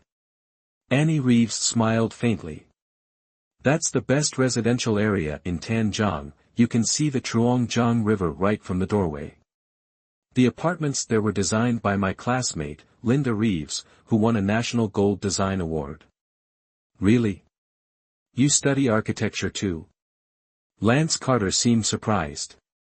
No, I studied construction management. Did your friend design anything else famous later on? No, after winning the award, she changed careers. She's an online author now. Changing careers a bit isn't bad, just a little unfortunate. Lance Carter really couldn't figure out what connection there was between a house designer and an online literary author. Who knows? Maybe because you love someone, you'll also love a part of their profession, and give up the part of your profession that doesn't feel right. You won't get tired of the work you love. Changing jobs isn't necessarily a bad thing. I understand her. Having drunk too much water, Annie Reeves felt her stomach bloating a bit. She looked outside. The fog was so thick she couldn't clearly see the small shop across the street. I'm going outside for a bit. She grabbed her purse and pushed open the car door. Wait a minute. Lance Carter called her back, got out of the car with her, and placed a flashlight in her hand. The restroom might not be clean. Use this. I'll hold your bag. Annie Reeves choked up, a long-forgotten feeling welling up inside her. She felt like she was a little girl again, being picked up and dropped off by her dad every day. Like a wooden figure, she went into the restroom, did her business, washed her hands, and came out. Lance Carter was standing outside the restroom, smiling, holding her bag, his whole body enveloped in fog. This scene moved her to tears. In a strange place, late at night, having a man wait for her outside the restroom, this feeling was indescribable. Touching, warm, and very safe. How could he be so formal yet so humble and polite? This was something Annie Reeves had never seen in another man. She wasn't young and beautiful anymore, nor did she exude any alluring scent. Why would a man treat her with such respect and care? Maybe it was thanks to Bella West's blessing. Thank you. She smiled and took her bag. The night temperature had dropped sharply, her hands were freezing, and she blew on them. A dull ache pulsed in her lower abdomen. Get back in the car. Lance Carter opened the car door for her, but didn't get in himself. Annie Reeves lay curled up on the seat, clutching her stomach. A moment later, Lance Carter got back in the car, bringing a bowl of hot noodles with a delicate aroma. Eat some noodles. It takes at least a month for the toxins in the noodles to wear off. These are special times, don't worry about such things. Lance Carter pressed a button, and a small square table suddenly appeared in front of Annie Reeves. Lance Carter placed the noodles on it. Is it only poison for me? Annie Reeves was tempted by the aroma of the noodles and swallowed, but there was only one bowl. You know, doctors always have a bit of a thing about cleanliness. I can't eat this stuff. Your lips are pale with cold. Eat quickly, and give me all the dumplings. Annie Reeves touched her lips, picked up the spoon. Opened the lid of the bowl, the rising steam caressed her face, and her eyes couldn't help but water. It must be the steam, she thought. Annie Reeves bit her lip, holding back the tears welling up in her eyes. Yvonne West, I'm not overthinking it. Aren't you the one reading too much into things? She tilted her head dismissively, giving Yvonne West a strange look. Mrs. Walker, I. Yvonne West's face flushed crimson, her eyes darting away. Your phone number ends in 1314, doesn't it? That number frequently texts Victor Walker late at night. You think I'm clueless? And what about the driver's clothes being covered in vomit? You're so thoughtful, I've never felt so cared for. You meet another man's wife and then make moves on her husband. Such a good woman. Manhwa wished the earth would swallow her whole. Victor Walker became ill in the car, his face pale with pain.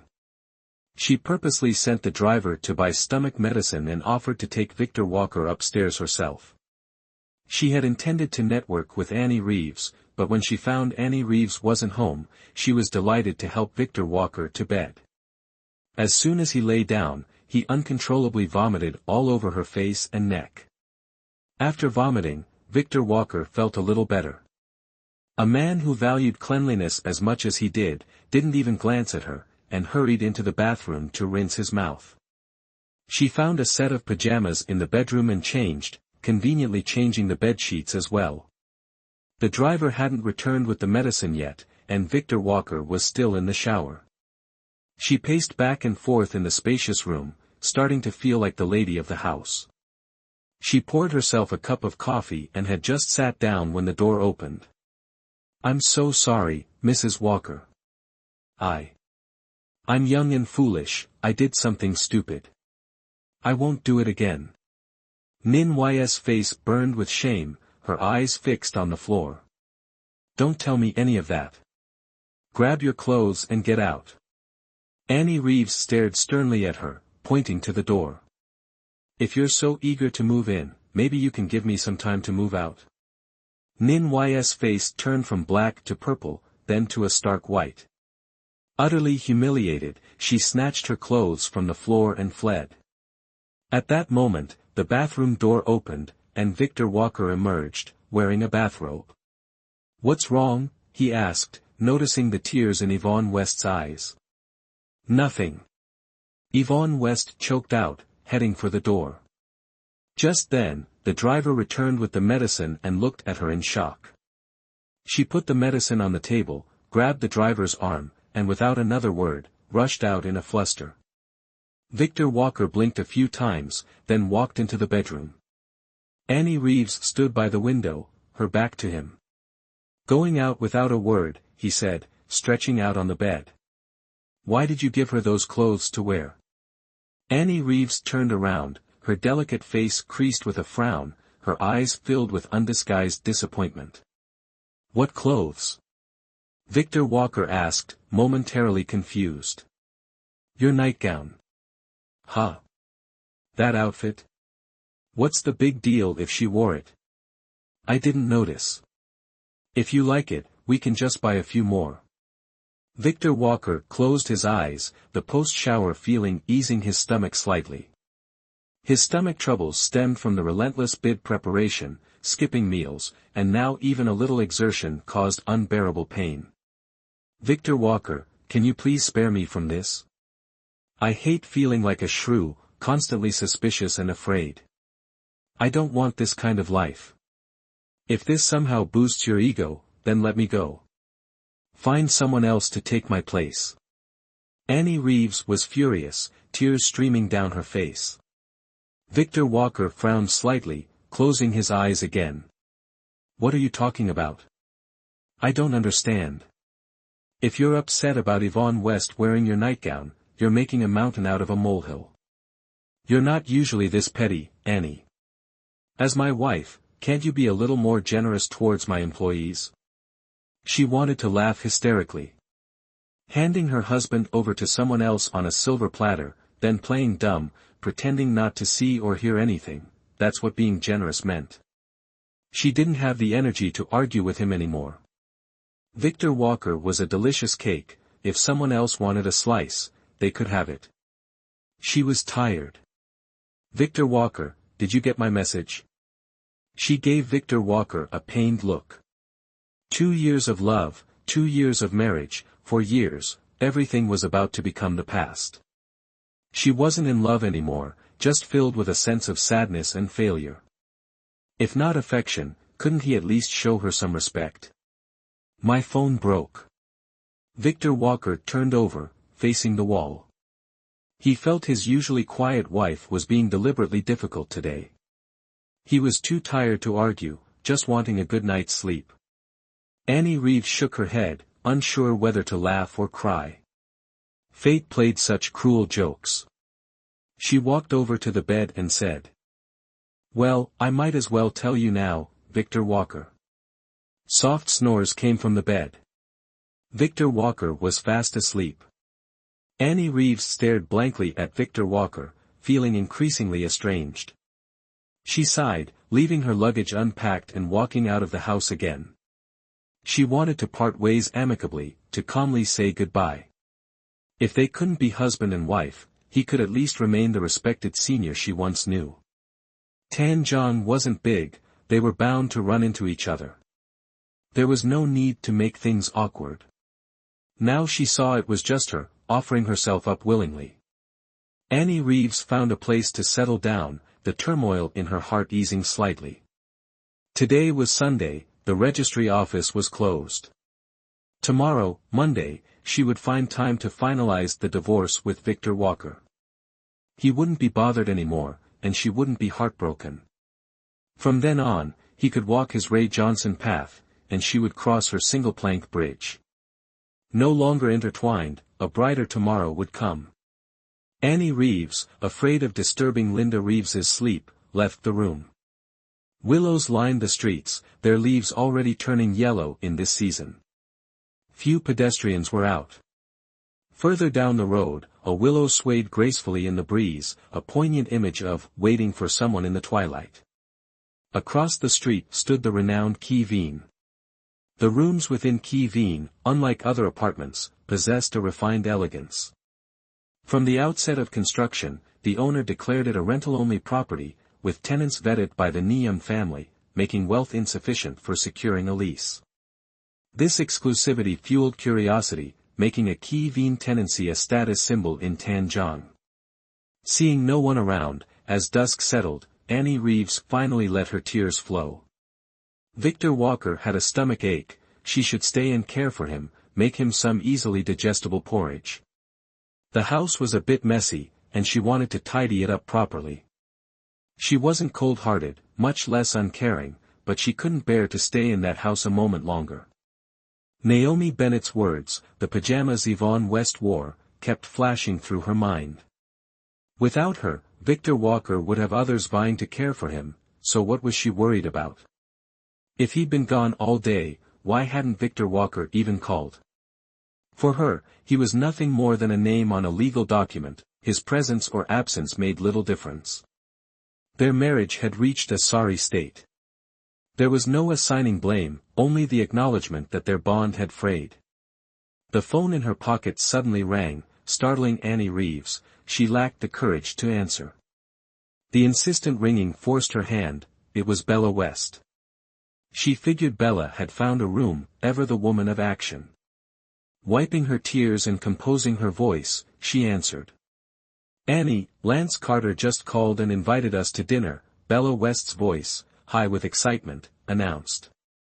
"I'm busy, out and about," Annie Reeves flatly refused, only later recalling who Lance Carter was and noting his enthusiasm. "No way, he invited both of us. Come on, you're on your own anyway. Get out, socialize, and unwind a bit. Maybe another time. I really don't want to go out tonight." "Absolutely not. I don't usually push when you decline, but not today. I'm worried about you. Go. Tell me where you are." Lance Carter offered to pick us up. Bella West was incredibly persistent, her tone brooking no refusal. She hadn't expected Lance Carter to ask her out so quickly, though it wasn't a date, of course. She was playing hard to get, increasing her perceived value. This required Annie Reeves's presence. Annie Reeves understood Bella West's motives. Lance Carter was just Bella's friend, why should she intrude? He was probably just being polite. Normally, she'd refuse, especially now, feeling emotionally drained and looking like a wreck. "Bella, I'm so sorry." Don't. Bella West immediately cut her off. "Don't refuse his kindness. It won't take long. Just have dinner and leave, you don't have to stay afterward. How about that?" Annie Reeves sighed, unable to argue further, and relented. Why had she ever befriended someone like Bella West? What she needed now was a warm embrace, not a boisterous gathering. "All right, tell me the address, I'll get a ride there myself." "Would Annie Reeves like some?" Lance Carter asked, tilting his head. Annie Reeves nodded slightly. "I'll try some." These dumplings were specially made for her, she couldn't ignore Lance Carter's kind gesture. The translucent dumplings, upon touching her tongue, burst with a captivating, soft fragrance, truly tantalizing her taste buds, making her unable to resist having more than just a few. The second round of toasts began, and Lance Carter cheerfully clinked glasses with the director, downing his drink in one gulp. The meeting ended before 9 o'clock. The director suggested going for coffee or karaoke, but Lance Carter waved his hand dismissively, chuckling. "I have surgery today, and I slept in the car all last night. I can't keep up. Maybe another day." Bella West pouted, looking aggrieved. "Dr. Thomas Carter, you're not a child. Why would you obediently go to bed at 9 o'clock? Come on, let's go. I'm not a child, but compared to you, I'm older. Naturally, my energy levels aren't the same as yours. Have fun. Lance Carter deftly deflected Bella West's insistence, keeping her at arm's length. Fine then. Please take Annie home. Bella West rarely mentioned Annie Reeves. That's what I should do. Annie Reeves smirked, momentarily stunned, swallowing her refusal. Next, the group split into two, one heading to another bar, the other heading home. Bella West reluctantly said goodbye to Lance Carter. Having achieved this today, she could proactively ask Lance Carter out next time. Thinking about this made her feel a little better. Where do you live? Lance Carter opened the car door, looking calmly at Annie Reeves. Annie Reeves shrugged self-deprecatingly. It's on the way. Do you also live in Kevin? No, nearby. She sat beside him, very close. Having met twice, they could be considered acquaintances. Initially, she wondered if Lance Carter, having drunk alcohol, would be able to drive, but he drove steadily. Her stomach cramps were worse than during the day, but there were still only dark red spots. Surely nothing would obstruct the flow inside her body. Annie Reeves felt a flicker of fear, a tightness in her chest. The dumplings she'd eaten began to churn uncomfortably in her stomach. She couldn't help but cover her mouth, clutching her abdomen, and hunching over. Annie, are you cold? The headlights of an oncoming car illuminated Annie Reeves' pale face. No. The pain intensified, making it hard to breathe. She had to go to the hospital tomorrow. Could a bad mood cause menstrual cramps? Lance Carter pulled over, retrieving a jacket from the back seat and draping it over her. The jacket carried a refreshing mint scent, not of cigarettes or alcohol, but clean. Annie Reeves squeezed her eyes shut from the pain, her breathing ragged.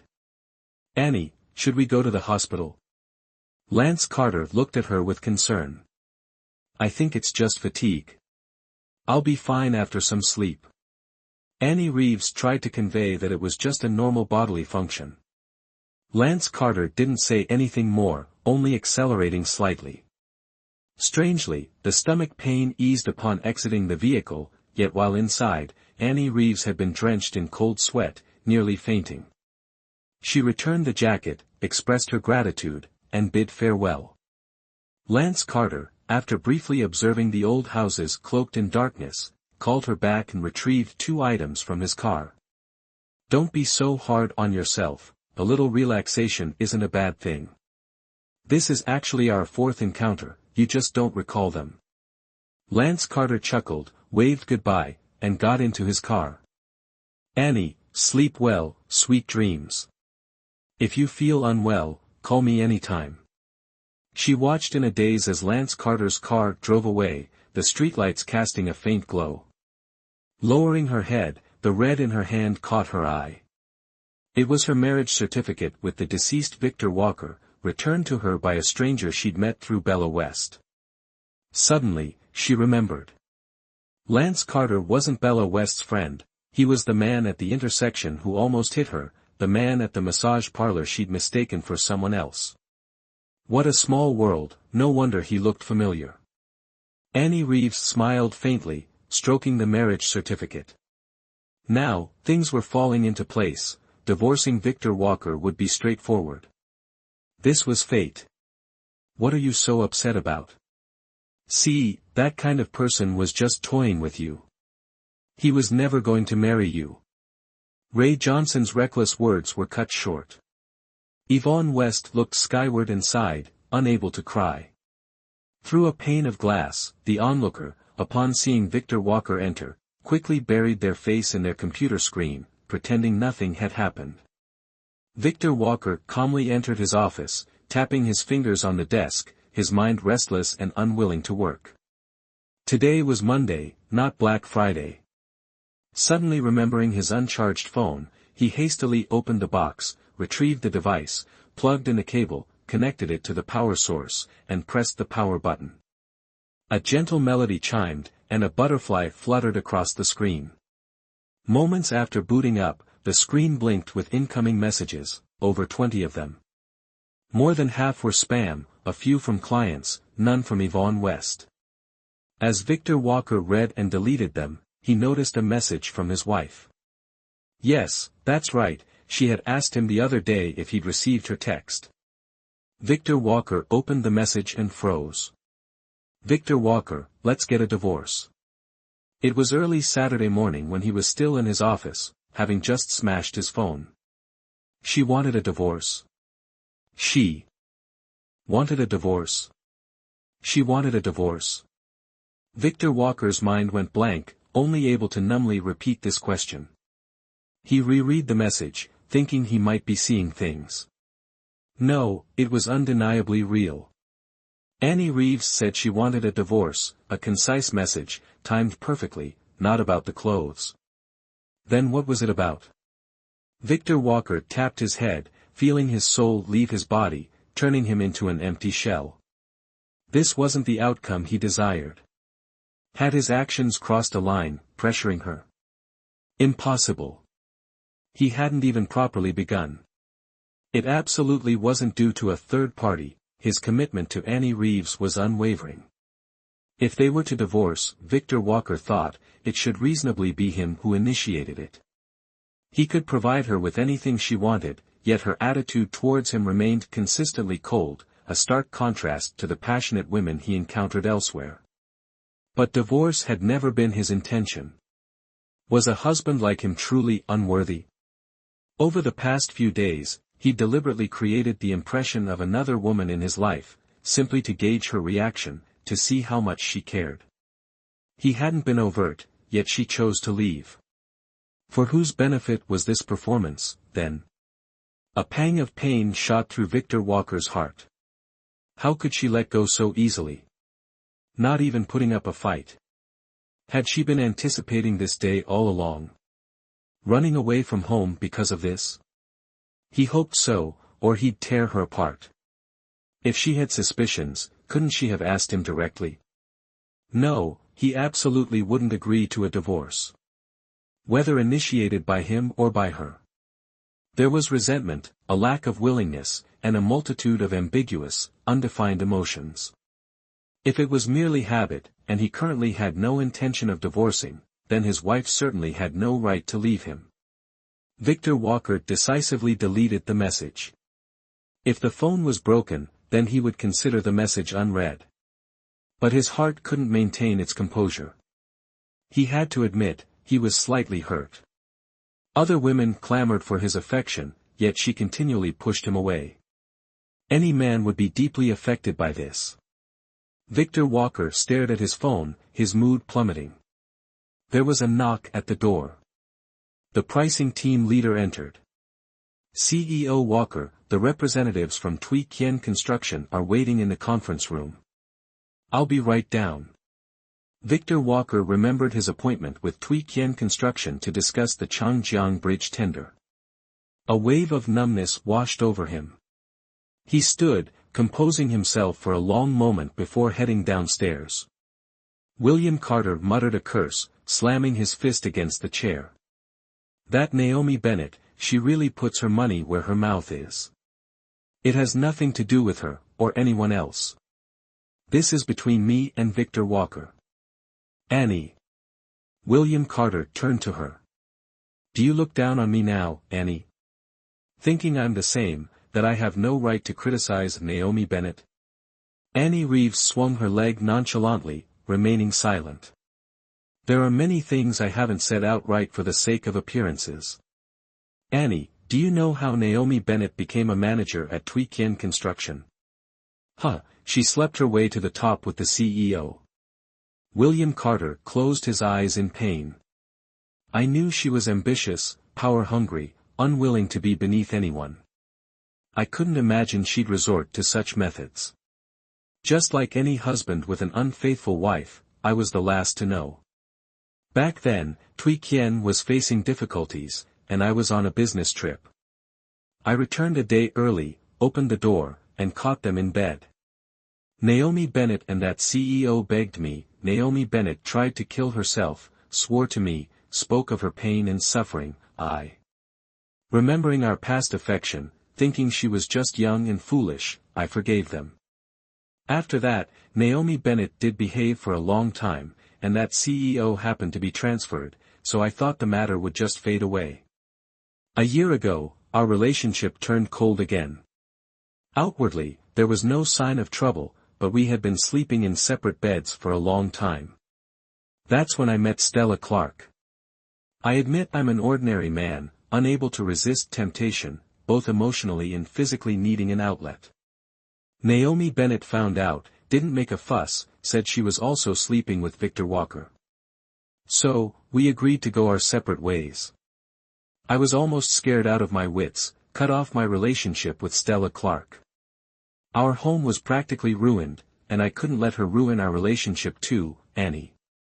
I really tried, but I miss Stella Clark. She's pregnant, her family knows about us. I had no choice but to divorce Naomi Bennett, which ended up hurting you so badly. William Carter finished his last words, the corners of his eyes tinged with moisture. Annie Reeves continued to stare ahead, listening silently. Annie, say something. William Carter nudged Annie Reeves. Say what? I'm not as magnanimous as you, able to forgive someone who strayed. Whether it's emotional or physical, even once, I wouldn't forgive. There's nothing to regret, it's a kind of liberation. My divorce from Victor Walker has absolutely nothing to do with you two. The test results should be ready, I'll go check. She slowly stood up. Annie, do you hate me? William Carter's throat moved as he asked with difficulty. I have no reason to hate you, we can still be friends. Annie Reeves walked towards the elevator. Annie, should I go with you? You've already attracted enough attention, just leave me alone. She laughed, the elevator doors closing, hiding her heartbroken expression. William Carter stood stunned for a long time, at a loss, feeling that Annie's laughter was filled with pain. The doctor had also finished examining the registered patients, and the clinic was much quieter. Annie Reeves rubbed her fingers, sitting down opposite her, seeing her medical records and test results on the table.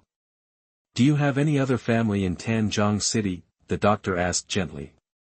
My mother lives not far from here, doctor. Do you know what's wrong with me? Annie Reeves' heart was in her throat.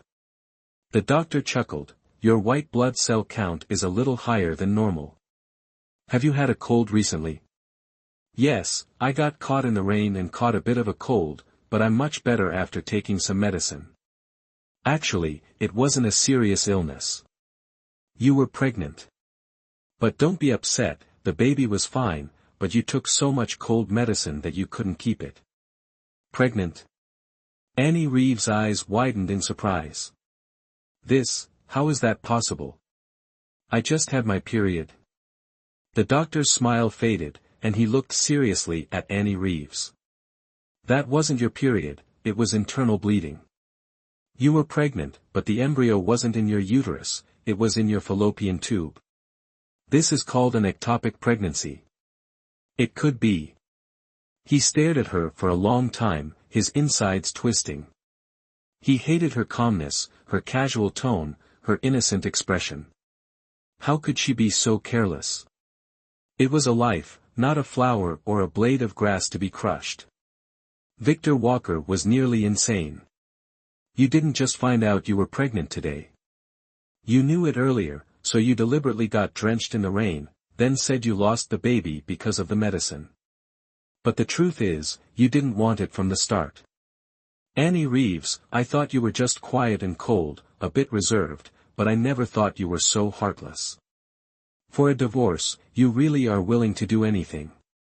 Are you sure you'll be happy and joyful after divorcing me? She looked at him in disbelief, her lips trembling, unable to speak, her body shaking uncontrollably. Victor Walker, it's not like that. Tears welled up in her eyes, and she tried to retort, but he coldly cut her off. Don't say anything more. I've always wondered why you suddenly came to me that day.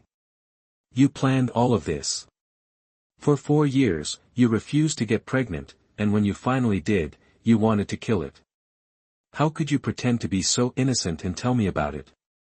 You could have just taken care of it quietly. Victor Walker shook his head in despair, his face furious, his eyes bloodshot. What is there left for me to cherish, to hold on to with you? A woman like you, without humanity, I don't want you anyway. Fine, fine, divorce it is. I'll let you go. Okay.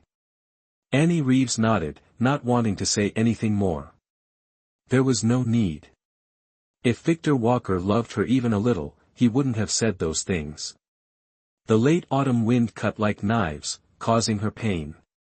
Her shoulder-length hair was disheveled, her heart icy cold. She could barely stand. When a man's heart has changed, nothing he says is unexpected. She smiled. Should we go to the Civil Affairs Bureau to finalize the procedures now? She asked. Is there a man waiting for you, that you can't even wait a little while? You're still carrying my child. Victor Walker sneered at her. She lowered her eyes and chuckled. The person waiting for me won't mind a little bit of time. I'm afraid Manager Bennett will be waiting impatiently. Don't bring other people into this. Victor Walker, provoked by her, lost his reason. Today, I've truly seen your real face. You're a cold-blooded animal through and through, incapable of warmth. Annie Reeves, you asked for this divorce, and I'll grant it. I, Victor Walker, standing right here, swear to you, I will marry a woman 100, 1,000 times better than you. I don't think that will be difficult. She was an ordinary girl, the kind you could easily pick up off the street. So when are we going to finalize the procedures? After my surgery. Annie Reeves nodded, pulling out the surgical consent form. This needs a family member's signature. Legally, we're still related. Please sign here. Staring at the surgical form she offered, Victor Walker recoiled as if burned. An abortion is a minor procedure. You can take pills. There's no need for such a drastic measure. I won't become an executioner like you. Call your mother. I won't be home for a few days, and we don't need to see each other again. 10 minutes are up. I have things to do. With that, he glared at her in disgust, pushed open the door, and stormed inside, his handsome face contorted with rage. The staff, having never seen him like this, were so frightened they barely dared to breathe. Annie Reeves sighed involuntarily, slowly descending the stairs. A woman with no shoulder to lean on, a bit pathetic. Mom, it's me. Forget the stock market, pack your bags and come to Tanjong No. 1 hospital. As soon as possible. Otherwise. She dashed across the red light, turning onto the side street, preoccupied with her call. Unaware, she stepped into a half-open manhole, lost her balance, and crashed to the ground. Though her limbs were scraped, she felt no pain there. Instead, a searing agony radiated from her lower abdomen, consuming her. A passerby helped her up, stunned by her paper-white face. Are you alright? Quick, call 120. She forced her eyes open, thrust the surgical form into the stranger's hand, and fainted. Victor Walker chuckled. A husband who earns money, provides for his family, and stays faithful, wasn't that enough to satisfy her? Divorce. She, at 27, would seek a second spring, a brighter future. He, however, had far more opportunities than her. 32, with a house, a car, a job, status, and looks. He wasn't narcissistic, but supremely confident. A man like him, radiating an undeniable aura, could have any woman he wanted. He would make her pay for today's actions, make her regret it with every fiber of her being. Victor Walker. The office door opened gently. Naomi Bennett, carrying a thermos, beckoned him. I heard you had a stomach ache. I made you some porridge. Victor Walker pressed his lips together, eyes narrowed, a cruel smirk twisting his mouth, as if Annie Reeves was standing right there. Take a good look, he thought, you're not the only woman in the world. Plenty of others are yearning for me. Why the long face? Naomi Bennett asked, shooting him an annoyed glance as she walked in and closed the door behind her. Did you and Annie have a fight today? You seem really off. Ah, you care about me. Victor Walker raised an eyebrow, arms crossed. Naomi Bennett flashed him a seductive look, then swiftly cleared the papers off his desk and opened a thermos. The enticing aroma of porridge filled the air. The way to a man's heart is through his stomach. The way to a woman's heart, well, that's her, kitty. These age-old truths have been tested and documented throughout history. Original meaning: the way to conquer a man is through his food path, the way to conquer a woman is through her ean path. Of course I care about you. Who else would I care about? She giggled, pushing him down into his chair. Victor Walker shrugged her hand off, spun around, and let out a cold laugh. He tilted her chin up. Why are you doing this? His demeanor shifted, becoming cold and detached. He unbuttoned Naomi Bennett's blouse, his hand quickly reaching inside to grasp her full breast, his gaze icy. Naomi Bennett trembled slightly, a small gasp escaping her lips. She had only intended a small gesture, not this sudden escalation. Why else would a woman care about a man? She didn't feign shyness, seizing the opportunity. Her body went soft as she wrapped her arms around Victor Walker's neck, pressing herself against him, rubbing gently, her eyes teasing. A strong, healthy man, holding a soft, young woman in his arms, fueled by resentment, Victor Walker's body reacted instantly, burning with a sudden fire. You know how I feel. I've liked you for a long time, it's just. I didn't dare say anything. She whispered, turning to breathe hot air into his ear, feeling his body stiffen. She was inwardly elated. The dance between men and women is like that, sometimes as difficult as climbing a mountain, sometimes as easy as flipping your hand. In the end, Victor Walker couldn't resist the beauty in his arms. You don't seem shy at all. Victor Walker, his blood pounding, his breath ragged, let her restless hands roam. He simply stared at her with a sardonic expression. Annie is still my friend, after all. I do feel a little guilty. Naomi Bennett's breath hitched, her body writhing uncontrollably. The mention of Annie Reeves was like a match to gunpowder. Victor Walker roared, his anger exploding as he roughly kneaded her breast. That cold-hearted woman isn't worth worrying about. His voice dripped with mockery, a dark smile playing on his lips as he looked at her. Victor Walker, hurry up. Naomi Bennett, lost in passion, urged him on. With a swing of her arm, the thermos flew off the desk, shattering on the floor with a crash. Shards of glass and spilled porridge scattered across the ground.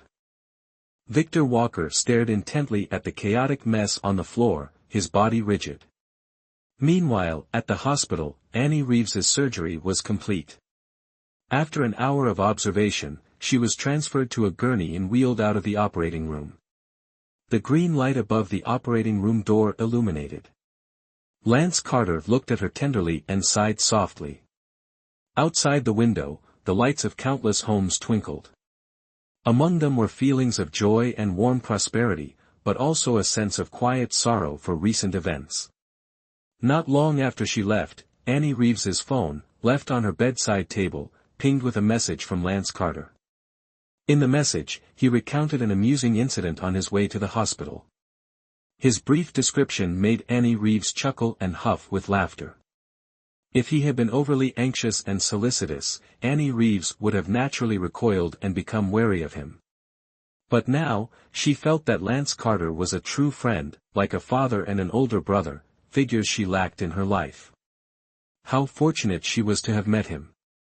After examinations and continuous 4 drips, the hospital room fell silent again. Susan Harris hadn't returned, and Annie Reeves worried that her mother might be lost. Perhaps due to the sedatives, she quickly drifted off to sleep. When she woke up and checked her phone, it was almost midnight. There were a few more messages from Lance Carter, unrelated to her condition, all written with his characteristic thoughtfulness. On her bedside table, a bouquet of flowers and a fruit basket had appeared, gifts from her colleagues at the Design Institute.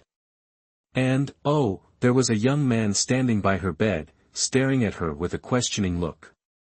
"Are you Annie Reeves?" "Victor Walker's wife," the young man mumbled, a hint of disbelief in his voice. "Can I help you?" Her voice was still hoarse from sleep. She hadn't washed her face or brushed her teeth, her hair was a mess, and she looked disheveled. The young man slumped onto a chair beside the bed, his expression saying, "So that's how it is. My name is Ray Johnson, Yvonne West's ex-boyfriend. A colleague had a baby, so I came to give her flowers. I overheard the nurses mentioning Annie Reeves. The name sounded familiar, and I remembered Yvonne West always talking about you. Curiosity got the better of me, so I came to take a look. Well, after seeing you, I've lost all hope. You don't look fierce enough to help me. Ordinary face, common figure, how can you possibly control a man like Victor Walker?" Poor Annie Reeves pondered his words for a moment before understanding Ray Johnson's meaning, a mixture of amusement and exasperation washing over her. "So you were hoping I could help you?" "Yeah, I wanted you to keep Victor Walker in check, so he'd stop messing around with Yvonne West. Now, I can only sympathize with you. You can barely keep yourself afloat, let alone anyone else." His words rang true, and Annie Reeves conceded, "You're very much in love with Yvonne West." "Not really, I just can't swallow this." "Then why don't you keep her in check? She's an adult, how can I control her?" Ray Johnson raised an eyebrow, his teeth grinding. "True, an adult, grown up, how can you control them? You could tie her legs, cover her eyes, gag her, so she can't see, hear, or go anywhere. But you can't tie her heart. Her heart isn't with you, so nothing you do will matter. It's better to let go. Letting go of her is letting go of yourself. You should consider yourself lucky that you and Yvonne West aren't married yet. Breaking up now only hurts for a while. If you were already a family, with children, and then went your separate ways, wouldn't that be even more tragic? Much later, when you look back, it will all just be wishful thinking." Ray Johnson was astonished. "Whoa, listening to you preach like this, you're right. Why am I holding on to this? There are plenty of good women out there. I can't hang myself from one tree. I lose one tree, and a whole forest appears, haha, I should be celebrating." He suddenly stopped, rubbing his hands. "So, what about you?" Annie Reeves looked up at the four-drip, "I'm waiting to be discharged." Ray Johnson left. Before leaving, he meaningfully dropped a line, "Victor Walker is blind."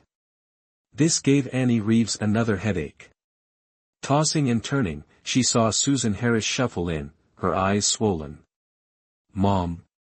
Susan Harris stared blankly at Annie Reeves for a moment, first helping her wash her face, wipe her hands, and change her urine bag before sitting down. "After breakfast, I was going to the market to buy a fish.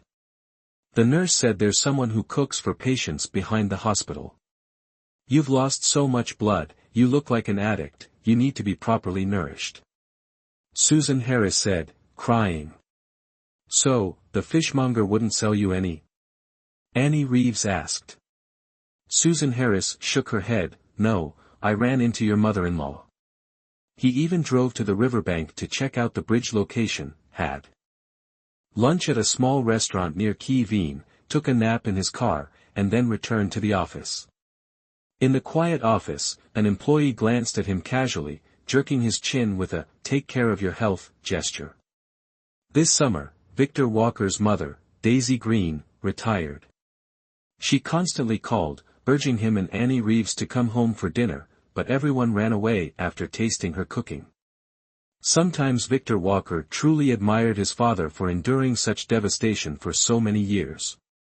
Daisy Green didn't smile, her face covered in a thick layer of powder. "Are you waiting to be beaten before coming home?" I'm waiting for work to finish, Mom. Sit down. Victor Walker poured himself a glass of water and pulled his mother down onto the sofa. Daisy Green coldly brushed his hand away. I ran into your mother-in-law at the market today. Victor Walker stiffened, his smile vanishing. What did she say? She didn't say anything. She ran away like she'd seen a ghost. Daisy Green's voice reached level 8. Victor Walker wearily collapsed onto the sofa, uttering an aha. Don't you have anything to say? Daisy Green's anger soared as she glared menacingly at Victor Walker. He shrugged. Mom, go home and cook. I'll talk to you about this later. I'm working. Yeah, I believe you're busy. You're CEO Walker. You're nobody's son, nobody's husband. You've turned into a robot for work. If I could, I'd swallow you whole and put you back in my womb so I wouldn't have given birth to such a cold son. Victor Walker's face was tense, speechless. Daisy Green huffed, pursing her lips. Fine, your time is precious, I can't delay you any longer. I'm leaving. I'm going to the hospital to visit my daughter-in-law. She's still in the hospital. Victor Walker was slightly panicked. If not there, then where do you suppose she is? Out gallivanting? At work? Victor Walker, don't be so heartless. Even if you succeed, you're still pitiable. Because you were born to me, I can't speak harshly, I can only say I don't know how to teach you. Daisy Green shook her head in disappointment. Your father doesn't know about this yet, I'm truly afraid he'll beat you to death when he finds out. Mom, what the hell are you talking about? Don't tell me you don't know Annie's pregnant. Victor Walker didn't speak. So you knew everything Annie said was true. Daisy Green trembled with rage, unable to hold back, she raised her hand and landed a stinging blow across Victor Walker's face. Victor Walker looked up in stunned astonishment. In his memory, his mother had never hit him. Annie brought you the surgery papers to sign, and you refused, didn't you? He remained silent. Daisy Green tugged at his shirt, her anger unabated. Since when did your heart become so cruel? Don't you know you almost killed her on the street? If it had been half an hour later, you and she would be separated by life and death. Mom, what nonsense are you talking about? Can pregnancy be that serious? Daisy Green's shoulders trembled. Right, I'm talking nonsense, I really hope I'm wrong. Pregnancy also depends on what kind of pregnancy. Annie, it's an ectopic pregnancy, don't you know how easily that can kill someone? Boom, a bolt of lightning suddenly cracked across the clear sky, shattering Victor Walker into pieces. Every word from Daisy Green's mouth was like a buzzing bee, swarming chaotically before his eyes, back and forth, leaving him disoriented. So unexpected, ectopic pregnancy, such a foreign term. He remembered the surgical notice in her hand, how he angrily pushed it away without glancing at it, how he roared at her, saying he never wanted to see her again. Hadn't he almost indirectly killed her? That very night, he held another woman in his arms. God, what have I done? This is retribution, this is punishment. Victor Walker reproached himself, his heart constricting with pain until he could hardly breathe, his head felt like it was filled with water, his limbs stiff. I heard you two want a divorce. Fine, even without this, I would advise Annie to leave you. Look at what good you are now. Victor Walker, where have you gone? Suddenly, Victor Walker shot out like an arrow, walked the door open, and ran outside frantically. Towards the door, he strode, jumped into his car. He drove like a madman, the car hurtling forward as if pulled by 100 horses. He saw no red lights, no pedestrians, no scenery, only one sound echoed in his mind, Annie, Annie, Annie, where are you? He raced to the hospital, burst into the maternity ward, and learned Annie Reeves' room number from the nurse's station. Reaching her door, his knees suddenly buckled, each step stiff and heavy. His mother said, just half an hour later, they would be separated by life and death. Half an hour, 30 minutes, 1,800 seconds, not long at all, short as a blink of an eye. The thought made him tremble, cold sweat soaking his shirt. Are you going in or not? Bella West, holding a bouquet of flowers, winked at Victor Walker at the door. Victor Walker took a deep breath, then another, wiping the sweat from his forehead. I'm going in. He was just a stranger. Had he really hurt her that much? The answer was undoubtedly yes. The young man glared at him contemptuously, called a nurse over, had a new urine bag fitted, and took the 4-drip away. Annie Reeves withdrew her outstretched arm. He saw the numerous needle marks, blue and purple, on her arm. It was understandable. Annie was thin, so it was harder for the nurses to find a vein, meaning more injections than usual to set up the 4. Heart aching, he sat down beside the bed and adjusted her blanket. Go back, she said. My mom's coming. You know how old-fashioned she is, she'll just say a lot of nasty things. He had done what he could go back now. And she really didn't want to see him. Misunderstanding or cold-heartedness, it didn't matter. At her most vulnerable, he had pushed her away and turned his back. That image was a knife, deeply embedded in her heart. She wasn't so forgiving, so virtuous, that she could pretend nothing had happened. It's okay, Victor Walker said, his voice trembling slightly. I'm not going back tonight.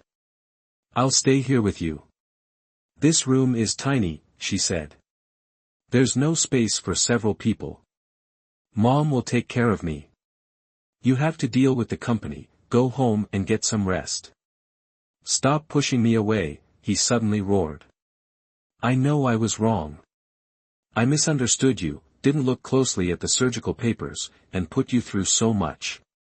You've given me a death sentence without even a chance to repent. We're still legally married, aren't we? He wanted to yell, to tear his hair out, to shake her awake and tell her he hadn't meant to do it. A bitter smile touched Annie Reeves' lips. Victor Walker, she said, it doesn't matter. Don't you think, we're just not right for each other? Then who is right for you? He asked, looking at her with fear, his voice a low growl. A hand gently patted his back. He turned around. Lance Carter looked at him reproachfully. He instinctively shuddered. Who was this polite, refined man? I'm Annie Reeves' doctor, Lance Carter, the man said.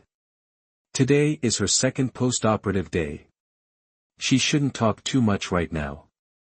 You're her husband, just back from a business trip.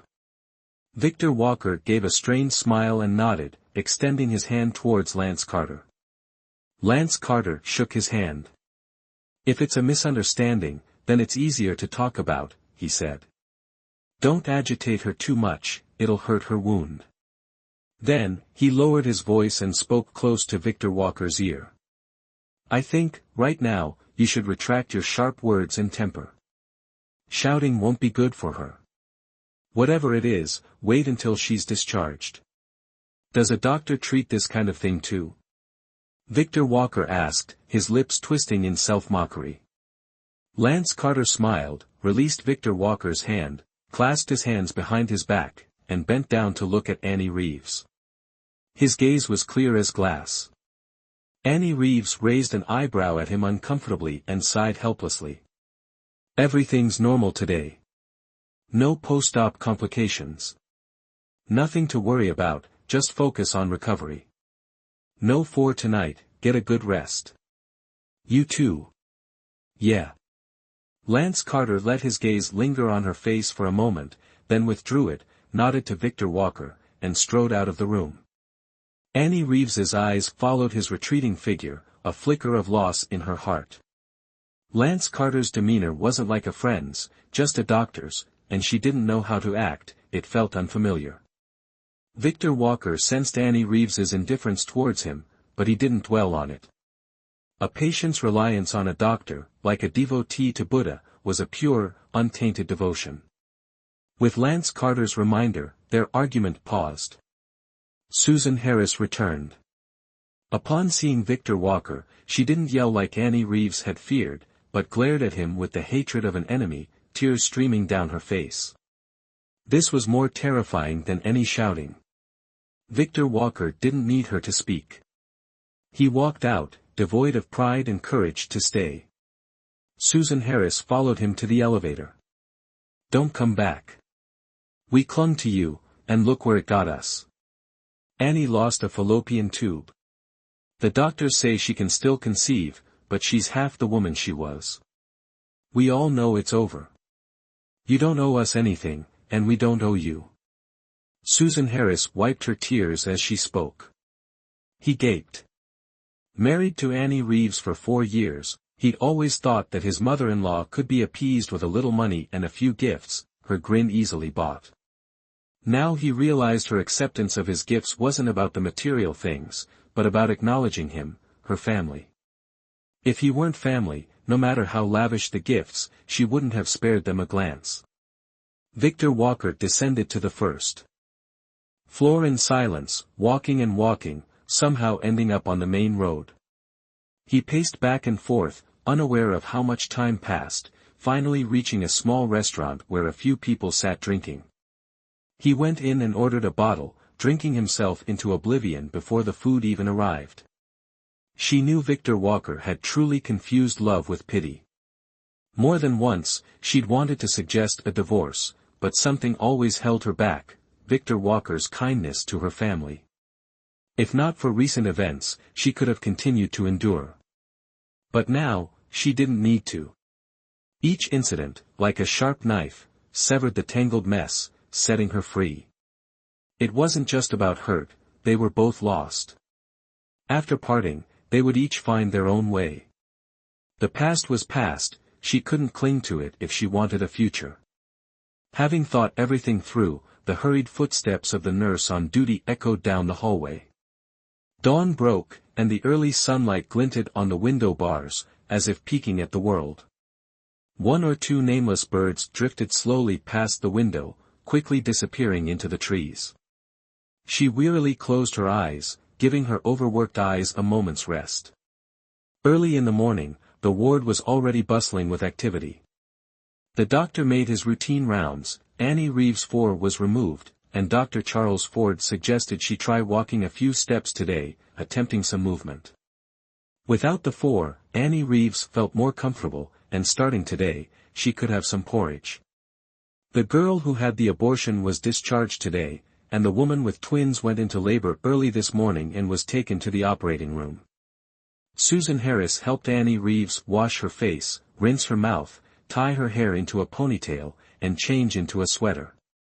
Annie Reeves asked her mother to raise the bed so she could sit for her 4 and see more of the scenery outside the window. Susan Harris's cell phone rang. It was, undoubtedly, those old folks from her stock market group. After answering the call, her face lit up with an excited smile, and she occasionally sighed, simply enjoying the feeling. Annie Reeves didn't have the energy to ask many questions, just hoping to be discharged soon. Her mother should have her own life and not revolve around her.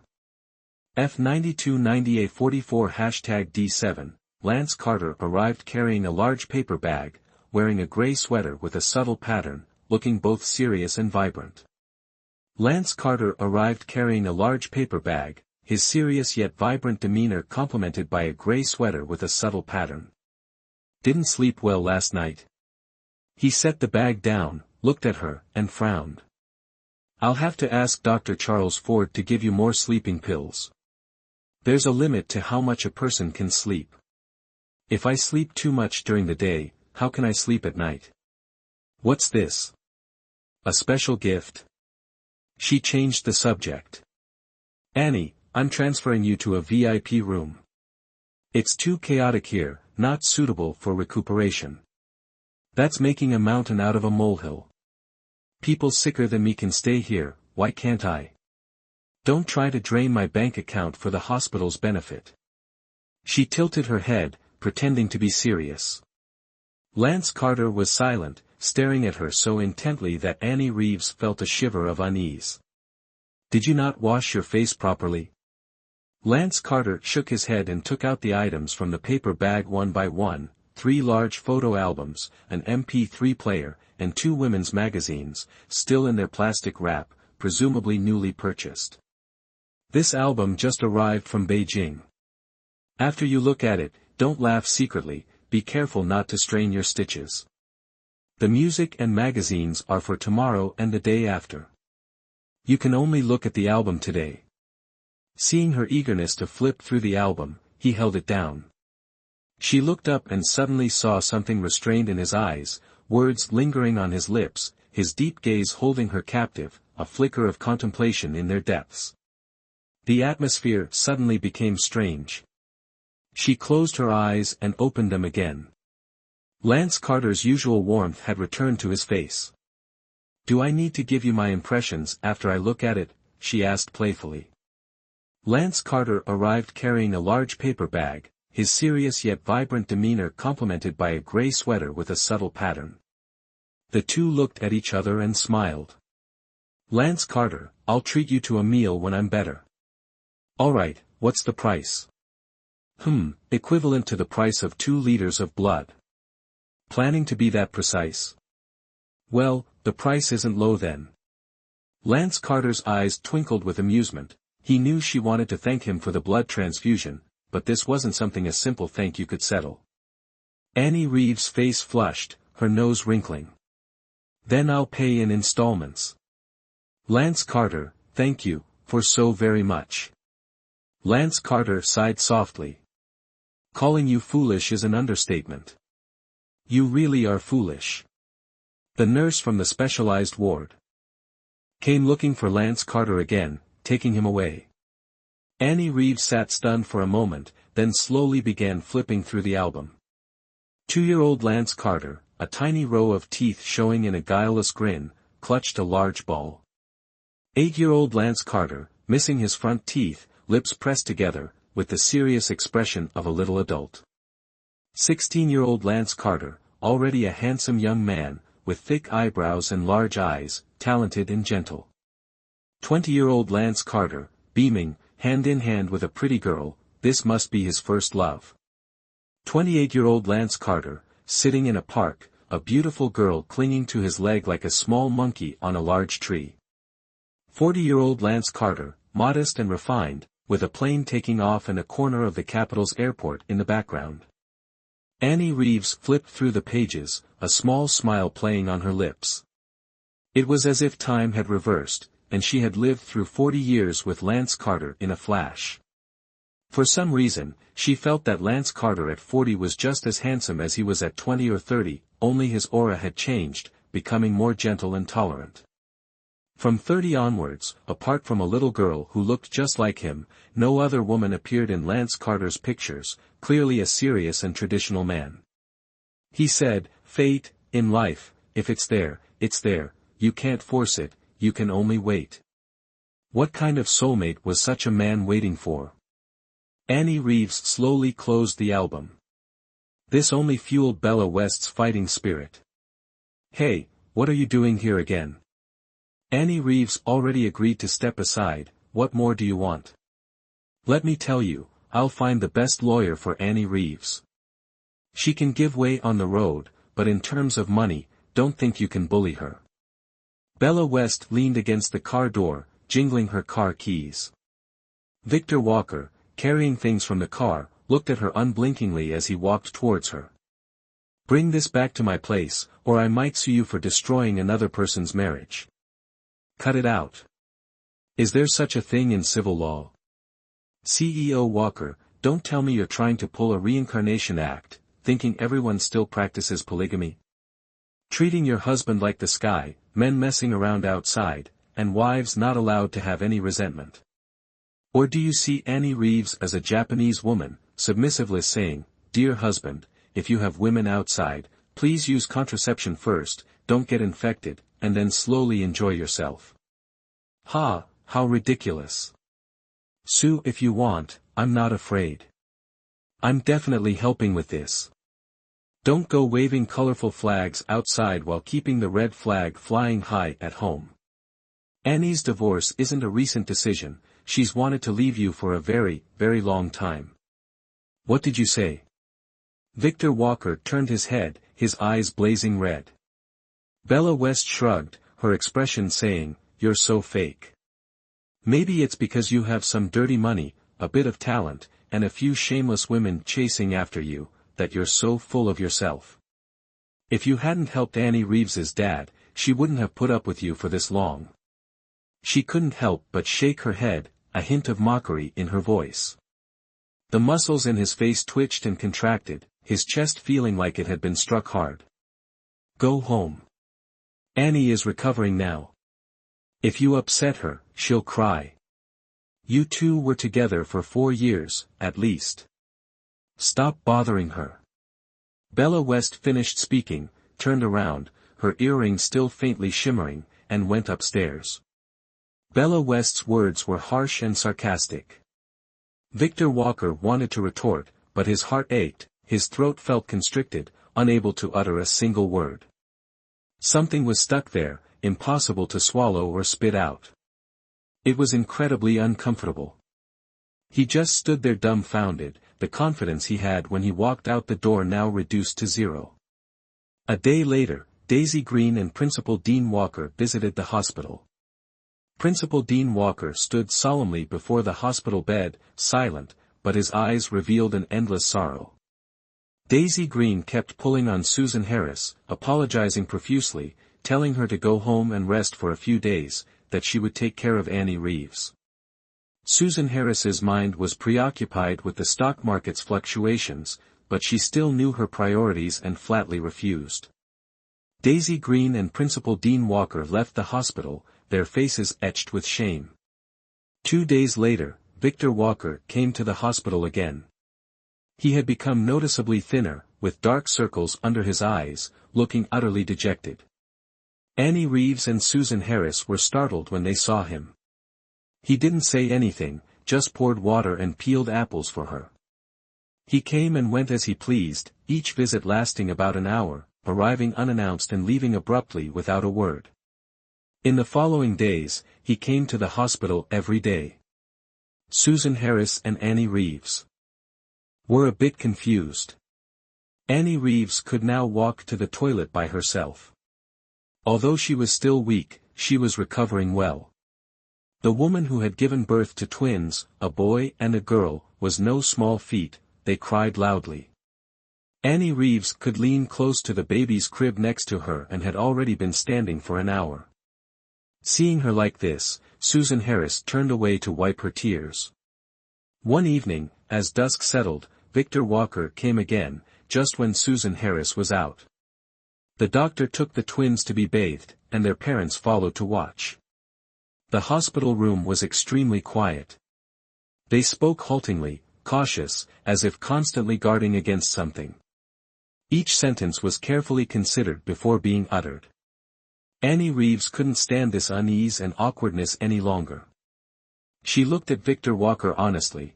The ectopic pregnancy, even if things were still good back then, would have required surgery. You don't need to feel guilty. It has nothing to do with you. I'm not angry with you. Anyway, I'm better now, Victor Walker. Go home and rest. You look like you haven't slept in days.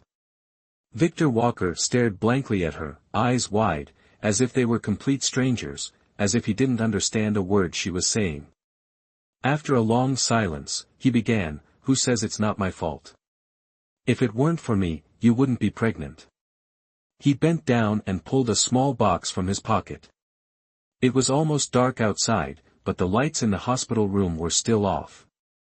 The hallway light spilled onto the floor, a bright circle, spinning and spinning, reaching Victor Walker's hand, reflecting the Japanese writing on the box. "Victor Walker, what are you doing?" Annie Reeves stared incredulously at the box of condoms in his hand. "Yvonne West's messages, the lipstick on you, the perfume, you kept it all for me to see on purpose, didn't you?" She opened her eyes, gazing deep into his. Victor Walker's eyes looked at her with a hint of confusion. "I thought it would make you pay attention to our problems." "You thought I'd do what? Fight with another woman over you?" Get jealous, stalk you like a thief. If I were really like that, I doubt you'd be acting this way. Suddenly, all the sadness seeped out of her eyes. She knew him well.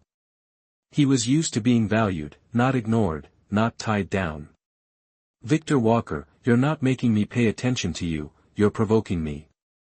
If you cared about me, why would you let another woman disrespect, mock, and humiliate me? She stared intently at him. Who told you all this? Victor Walker asked tensely. That's all in the past. A bitter smile touched her lips. Victor Walker, to make me jealous, you even slept with Naomi Bennett? She didn't want to say it, but the words slipped out. Deny it, say it didn't happen, quick, quick. A tiny voice deep inside her screamed desperately. Her breath hitched, and she unconsciously clenched her fists. Victor Walker's lips moved, his face alternating between pale and flushed, he remained silent. Finally, a violin, so vibrant, fell silent. Your performance was quite the investment, too bad I don't appreciate it. His response to her was continued silence. He never would have dreamed she knew so much. How could he explain? Who would believe that nothing happened when a man and a woman slept together? He could only remain silent. She had finally calmed down, only to sit up again. He thought he was sacrificing so much, but his sacrifices were only for himself, never considering her feelings. He reached out and took her hand, saying, "Stop overthinking, okay? Annie, don't be angry anymore, I won't divorce you." "You won't, but I will." She coldly pushed him away. "You can hurt me, but please don't insult my intelligence. You say you don't want to sleep with other women, but do you know the consequences of this game of ambiguity? Don't shift the blame. If you didn't give them hope, how could they get close to you? Victor Walker, Naomi Bennett and William Carter divorced, Yvonne West and her boyfriend broke up, and now, I can't pretend nothing happened and continue living with you. You haven't adhered to the most basic principles of marriage. Victor Walker, don't say anything more, let's get a divorce." Victor Walker couldn't speak, like a thief caught red-handed, flustered and panicked, he bolted out the door. Annie Reeves turned her face away, biting her lip, tears streaming down her face. For several days, Victor Walker didn't show up. Susan Harris didn't press the matter. Instead, Daisy Green came every day, bringing a pot of soup, cooking something, chatting with Susan Harris, never mentioning Victor Walker. Principal Helen Brown had been back from Tianjin for a few days and today she set aside 2 hours to visit Annie Reeves in the hospital. She told Annie Reeves to rest and recover, not to worry about work.